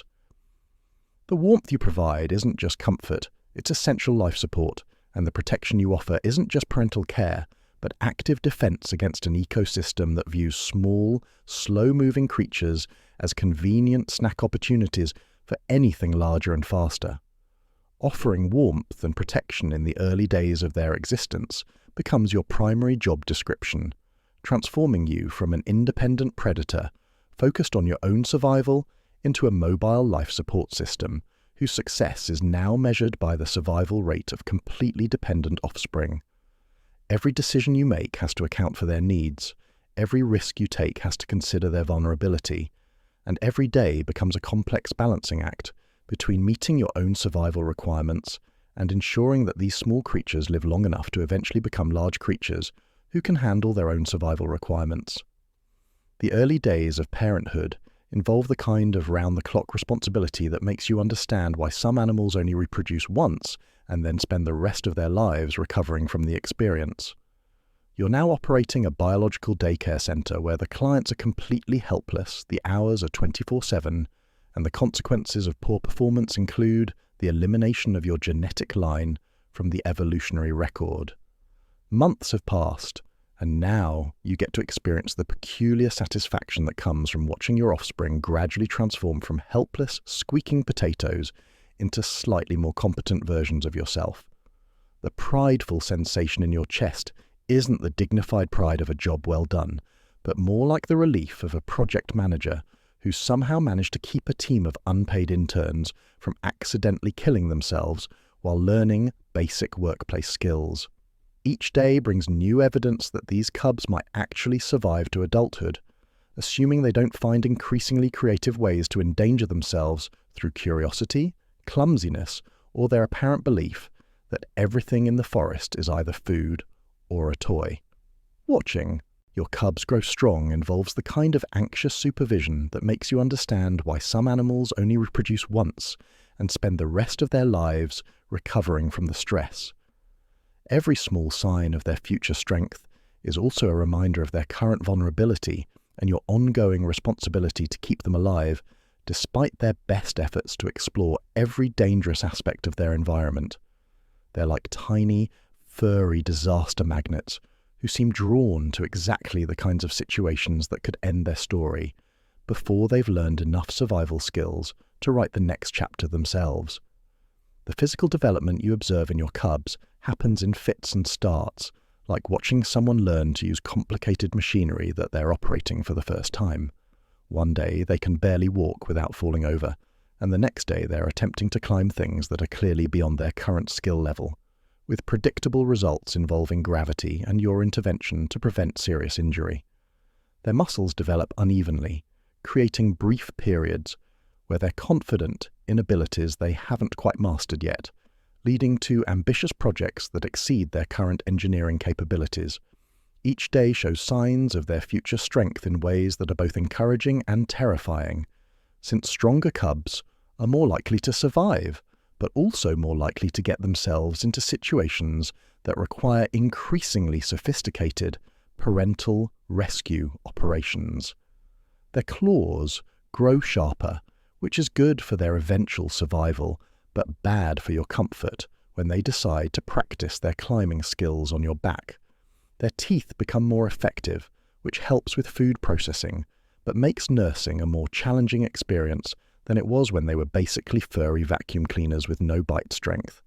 The soft thrum of your heartbeat provides the background rhythm for this extended parenting project, steady and constant like a biological metronome keeping time, while you observe the gradual transformation of helpless offspring into creatures who might eventually become competent enough to survive without constant supervision. Your heart rate has probably permanently increased from the ongoing stress of monitoring creatures whose judgment is still developing and whose risk assessment skills are essentially non-existent. This constant heartbeat becomes the soundtrack to your new life as a full-time safety coordinator for creatures who seem determined to test every possible way to injure themselves in a forest environment. The steady rhythm provides some sense of stability in a situation where most other variables, the cub's location, their current activity level, their immediate safety status, change constantly and require ongoing attention to prevent catastrophic outcomes. Your observation of the world around you now includes a comprehensive threat assessment system that evaluates every aspect of your environment for potential dangers to small, inexperienced bears who don't yet understand that not everything that looks interesting is safe to investigate.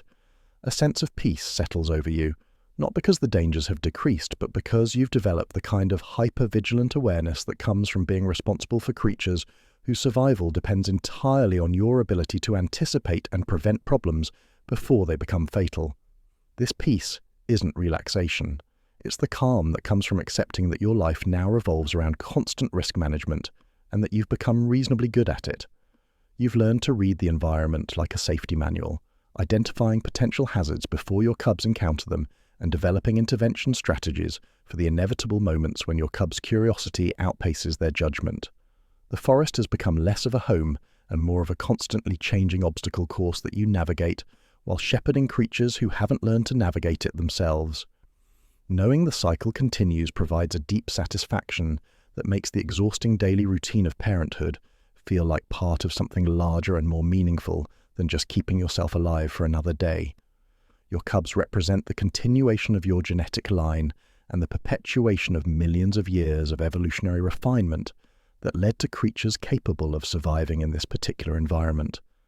The knowledge that your ancestors managed this same process successfully enough to produce you, and that you're now managing it successfully enough to produce the next generation, creates a sense of participating in something that extends far beyond your individual existence.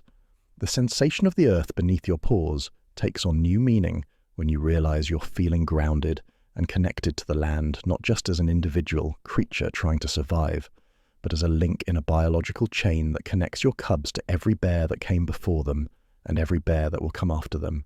The ground supports not just your weight, but the weight of responsibility for ensuring that this chain continues unbroken through your successful parenting efforts. As you teach your cubs to survive, every lesson becomes a transfer of information that your parents taught you, that their parents taught them, and so on back. Through countless generations of bears who figured out how to live in this environment successfully enough to reproduce. The knowledge you pass on isn't just practical survival skills, but the accumulated wisdom of your entire evolutionary lineage, distilled into basic lessons about finding food, avoiding danger, and eventually reproducing successfully themselves. This teaching process transforms you from a creature focused on your own survival into a repository of inherited knowledge that you're now responsible for transmitting to the next generation. Every skill you demonstrate, every danger you help them avoid, every successful foraging expedition you guide them through becomes part of their education in how to be a competent bear in an environment that rewards competence and eliminates incompetence with remarkable efficiency. The connection to the land that you feel while teaching your cubs extends beyond just physical survival skills to include an understanding of seasonal patterns, territorial boundaries, resource availability, and the complex ecological relationships that determine whether any particular year will be good for bears or challenging for bears. You're essentially teaching them to read the forest like a very complicated instruction manual for staying alive in a system where all the other participants are also trying to stay alive, often at the expense of creatures who aren't paying adequate attention to the rules. Welcome to the part of your life where your body decides to remind you that nothing lasts forever, including your status as the forest's most intimidating resident. The stiffness in your joints settles in like nature's version of a very persistent landlord who's decided to take up permanent residence in your knees, hips, and shoulders, charging rent in the form of constant low-level discomfort and reduced mobility. This isn't the temporary soreness that comes from a particularly challenging day of salmon wrestling or territorial disputes. This is the kind of stiffness that moves in with all its belongings and apparently has no intention of leaving. Your joints, which used to operate with the smooth efficiency of well-oiled machinery, now function more like door hinges that haven't been maintained in several years and make concerning noises when asked to perform basic movements. Each morning brings a new assessment of which parts of your body are willing to cooperate with your plans for the day, and which parts have filed formal complaints about working conditions and are considering going on strike. The gradual weariness that sets in as you age isn't dramatic. It's more like a very slow leak in your energy reserves that you don't notice until you realize that activities which used to be routine now require planning and rest breaks. This weariness manifests as a general reluctance of your body to respond to commands with the same enthusiasm it once showed for physical activities. Your muscles, which used to spring into action like eager employees ready to tackle any challenge, now respond to requests for movement with the kind of hesitation usually reserved for being asked to work overtime on short notice. They'll still do the job, but they want you to know they're not entirely happy about it, and they're going to need some recovery time afterward. Your movements become less fluid and more deliberate, like someone who's learned to navigate the world with a heightened awareness of the consequences of sudden or poorly planned motion. Each step requires a moment of preparation. Each change in direction involves a brief consultation between your brain and your body about whether this particular movement is really necessary and worth the investment of energy and joint cooperation it will require. You develop the kind of measured pace that comes from understanding that your body's warranty has expired and you're now operating on borrowed time. The dull ache in your muscles provides a constant background commentary on the accumulated wear and tear of decades spent hauling several hundred pounds of bear through challenging terrain in all weather conditions. This ache isn't sharp or urgent.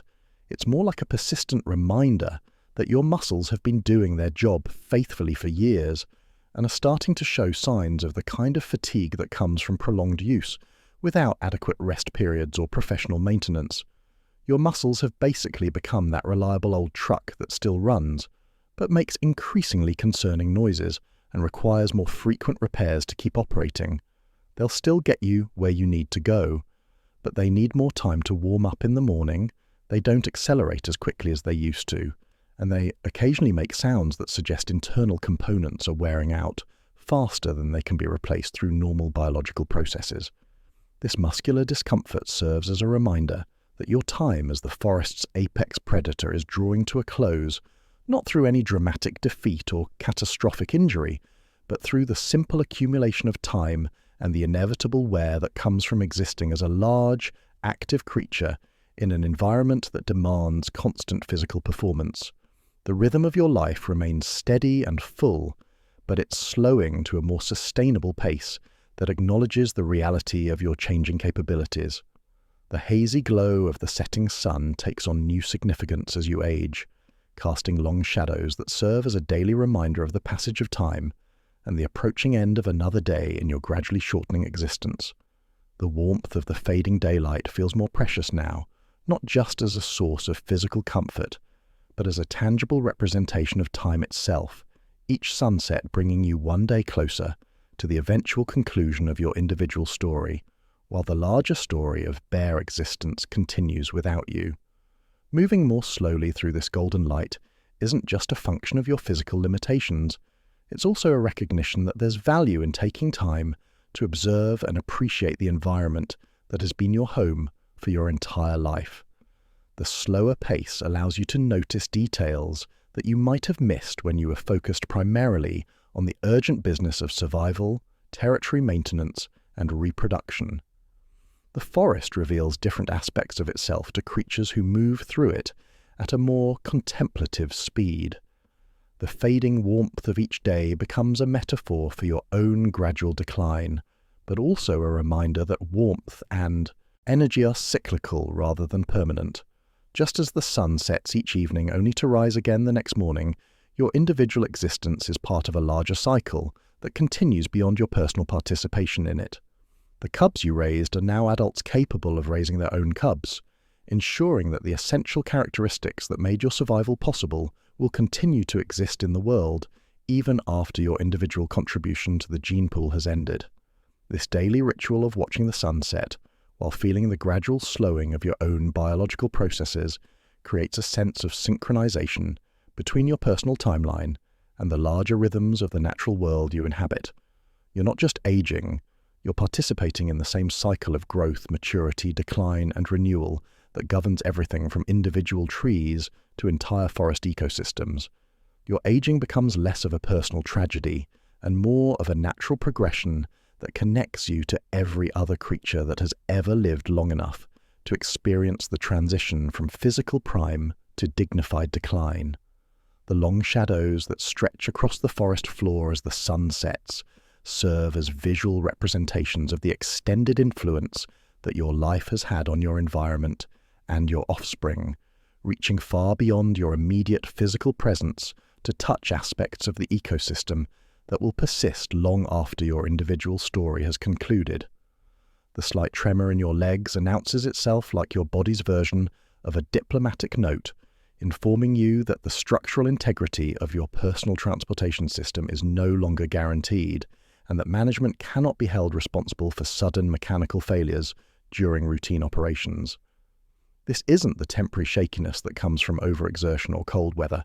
This is the kind of tremor that suggests your muscular system has been reviewing its performance standards and has decided that some of the more demanding aspects of bear locomotion are now beyond its comfort zone and possibly beyond its actual capabilities.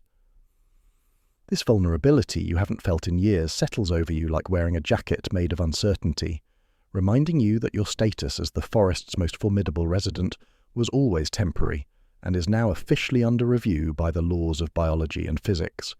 The tremor in your legs isn't just a physical symptom. It's a notification that your body has been operating on borrowed time for longer than you realized, and the loan is coming due with interest calculated in reduced mobility, compromised strength, and a general sense that your warranty has not just expired, but has been shredded and used as nesting material by some industrious small mammal. Your legs, which used to support your considerable weight with the confidence of well-engineered architecture, now function more like scaffolding that's been rated for lighter loads and shorter-term use. Each step requires a brief consultation between your brain and your legs about whether this particular weight-bearing operation is still within acceptable safety parameters, and increasingly often the answer seems to be, probably, but we're not making any guarantees, and we'd prefer if you'd consider alternative transportation methods. The world around you becomes more daunting not because it's changed, but because your ability to navigate it has been downgraded from competent predator to elderly bear with mobility issues, trying to maintain dignity while acknowledging certain practical limitations. Terrain that you used to cross without thinking now requires strategic planning, risk assessment, and the kind of careful route selection usually reserved for expeditions into genuinely dangerous territory. A gentle slope becomes a significant engineering challenge, and anything resembling an incline requires the kind of advanced preparation normally associated with major construction projects. The taste of fear in your mouth is faint but unmistakable, like a very subtle seasoning that adds an unwelcome flavor to everything you eat and reminds you that your position in the food chain has become more precarious than it's been since you were a cub, hiding behind your mother's protective bulk. This fear isn't the sharp, immediate terror of encountering a specific threat. It's the low-level anxiety that comes from realizing that you're no longer capable of dealing with threats the way you used to, and that your options for handling dangerous situations have been significantly reduced by the simple passage of time. This fear has a metallic quality that coats your tongue and serves as a constant reminder that you're now operating with reduced capabilities in an environment that hasn't become any less dangerous, just because you've become less capable of dealing with danger.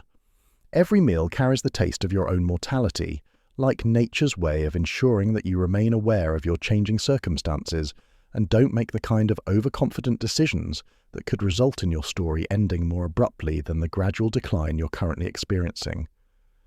The air around you grows heavy with the scent of something you cannot avoid, which your nose processes as the olfactory equivalent of receiving official notification that your time as an active participant in the forest ecosystem is drawing to a close whether you're ready for it or not. This isn't a specific threat that you can identify and respond to. It's the generalized scent of ending, the chemical signature of biological processes beginning to wind down and prepare for the transition from living creature to former living creature who has become part of the nutrient cycle. This heaviness in the air isn't just metaphorical, it's the actual weight of your own changing body chemistry as your systems begin the process of gradual shutdown, releasing chemical signals that other creatures recognize as indicators of vulnerability and opportunity. Your scent now broadcasts information about your declining condition to every predator and scavenger in the area, like wearing a sign that announces your transition from apex predator to potential food source for creatures who have been waiting patiently for exactly this kind of opportunity. The softness of the forest floor beneath you feels less like the familiar terrain you've walked for decades and more like nature's version of a hospice bed, providing comfort for the final stages of your journey while also preparing to receive your body when your journey concludes. As you lie down to rest, the earth seems more welcoming than usual, like it's been expecting you and has prepared a space specifically for this moment when you finally acknowledge that your energy reserves have been depleted beyond the point where continued locomotion is practical or advisable. The cool dirt beneath your fur offers a final embrace that your body recognizes as appropriate and somehow comforting, like returning to the same type of environment where you began your life, but with the accumulated wisdom and weariness of decades spent navigating the challenges of existence as a large predator in an ecosystem where even apex predators eventually become part of the food web they once dominated. The earth accepts your weight without complaint or judgment, providing the kind of unconditional support that your own body can no longer offer. Feeling the earth accept you back creates a sense of completing a circle that began when you first opened your eyes in your mother's den and learned to breathe the cold air of the forest that has been your home for your entire existence. The ground beneath you carries the chemical traces of countless other creatures who have made this same transition, creating a kind of biological continuity that connects your individual story to the larger narrative of life, death, and renewal that governs everything in this ecosystem. Preparing for the end involves the strange combination of physical exhaustion and mental clarity that comes from finally understanding that your role in the ongoing story of bare existence has been completed successfully, and that your individual chapter is concluding in a way that allows the larger story to continue through the offspring you raised and the territory you maintained and the genetic material you contributed to the next generation of creatures who will face the same challenges you've spent your lifetime learning to navigate. So here you are, lying in the cool dirt, like nature's version of checking into the world's most organic hotel, where the accommodations are basic, but the location is unbeatable and checkout time is permanently flexible. The stillness of your body settles over you like the ultimate relaxation technique, except instead of achieving inner peace through meditation, you're achieving it through the simple biological process of your various systems, deciding they've completed their assigned tasks and are ready to clock out for the day. Permanently. Your body, which has spent decades operating like a well-maintained but heavily used piece of equipment, finally receives the shutdown command from management and begins the orderly process of powering down all non-essential systems. This isn't the dramatic failure of a machine pushed beyond its limits. It's more like a computer that's been running the same program for 25 years and has finally completed all its assigned tasks, saved its work, and is ready to enter sleep mode indefinitely. The stillness isn't uncomfortable.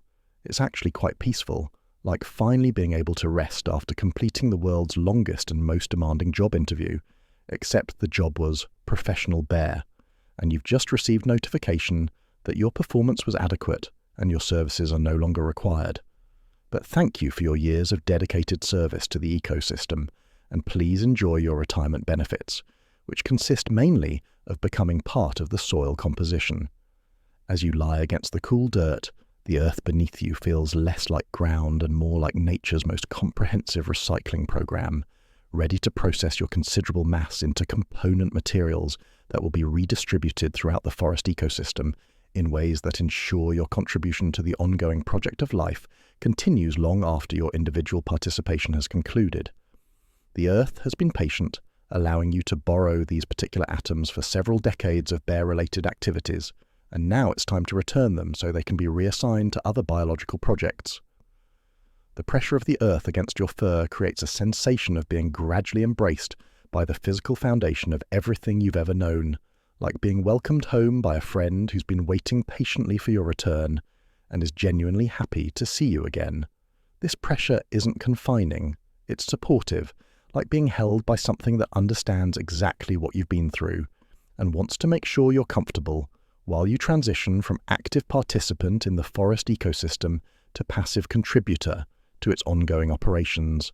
Your fur, which has served as insulation, camouflage, and sensory equipment for your entire adult life, now provides one final service as a buffer between your body and the earth that's preparing to reclaim the biological materials you've been using. The fur that once kept you warm during harsh winters and helped you blend into forest shadows now helps cushion this final transition, creating a soft interface between your individual existence and the larger system you're about to rejoin. The soft hum of the wind begins to create the soundtrack for this transition, gentle and soothing like nature's version of elevator music, designed specifically for creatures making the journey from biological independence to ecological integration. The wind carries with it the sounds of life continuing in the forest around you, the rustle of leaves, the distant calls of birds, the subtle movement of small creatures going about their daily business of survival, all of it serving as confirmation that the world you're leaving will continue to function perfectly well without your direct participation. This wind sweeps over you with the kind of gentle consistency that makes you understand why your ancestors might have chosen this particular way to conclude their stories. The air movement across your body creates a rhythm that matches the slowing rhythm of your breathing, like the entire atmosphere is synchronizing with your biological processes to ensure that this transition happens smoothly and without unnecessary discomfort or disruption to the ongoing activities of other forest residents. The sounds of the forest that the wind carries serve as a reminder that your individual story has been just one thread in a much larger tapestry of interconnected lives, deaths, and rebirths that has been continuing for thousands of years and will continue for thousands more. The birds calling in the distance aren't mourning your passing, they're simply continuing their own survival projects, which is exactly as it should be in an ecosystem where individual stories end, but the larger story continues without interruption. Life continuing beyond you isn't melancholy, it's confirmation that the system you've been part of for your entire existence is robust enough to handle the regular turnover of individual participants without losing its essential character or functionality. Your cubs are now raising their own cubs. Your territory will be claimed by another bear who needs the resources you once used, and the salmon runs you once depended on will continue to provide nutrition for whatever creature is clever and strong enough to catch them.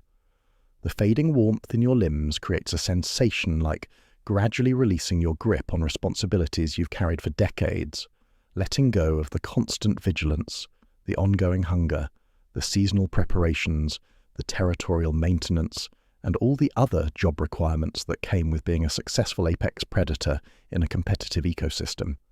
This warmth doesn't disappear dramatically, it just gradually redistributes itself back into the environment that provided it, like returning borrowed equipment at the end of a very long project. Your body slowing to a stop feels less like an ending, and more like the natural conclusion of a biological process that began with that first breath of cold air in your mother's den, and is now completing its assigned cycle with the same quiet efficiency that has characterized all the major transitions in your life. As you return to the earth where all things are eventually reborn into new forms and new stories, the final sensation is one of completion rather than loss, integration rather than separation, and the peaceful knowledge that your particular arrangement of atoms has successfully completed its temporary assignment as a brown bear and is now available for whatever the ecosystem needs next.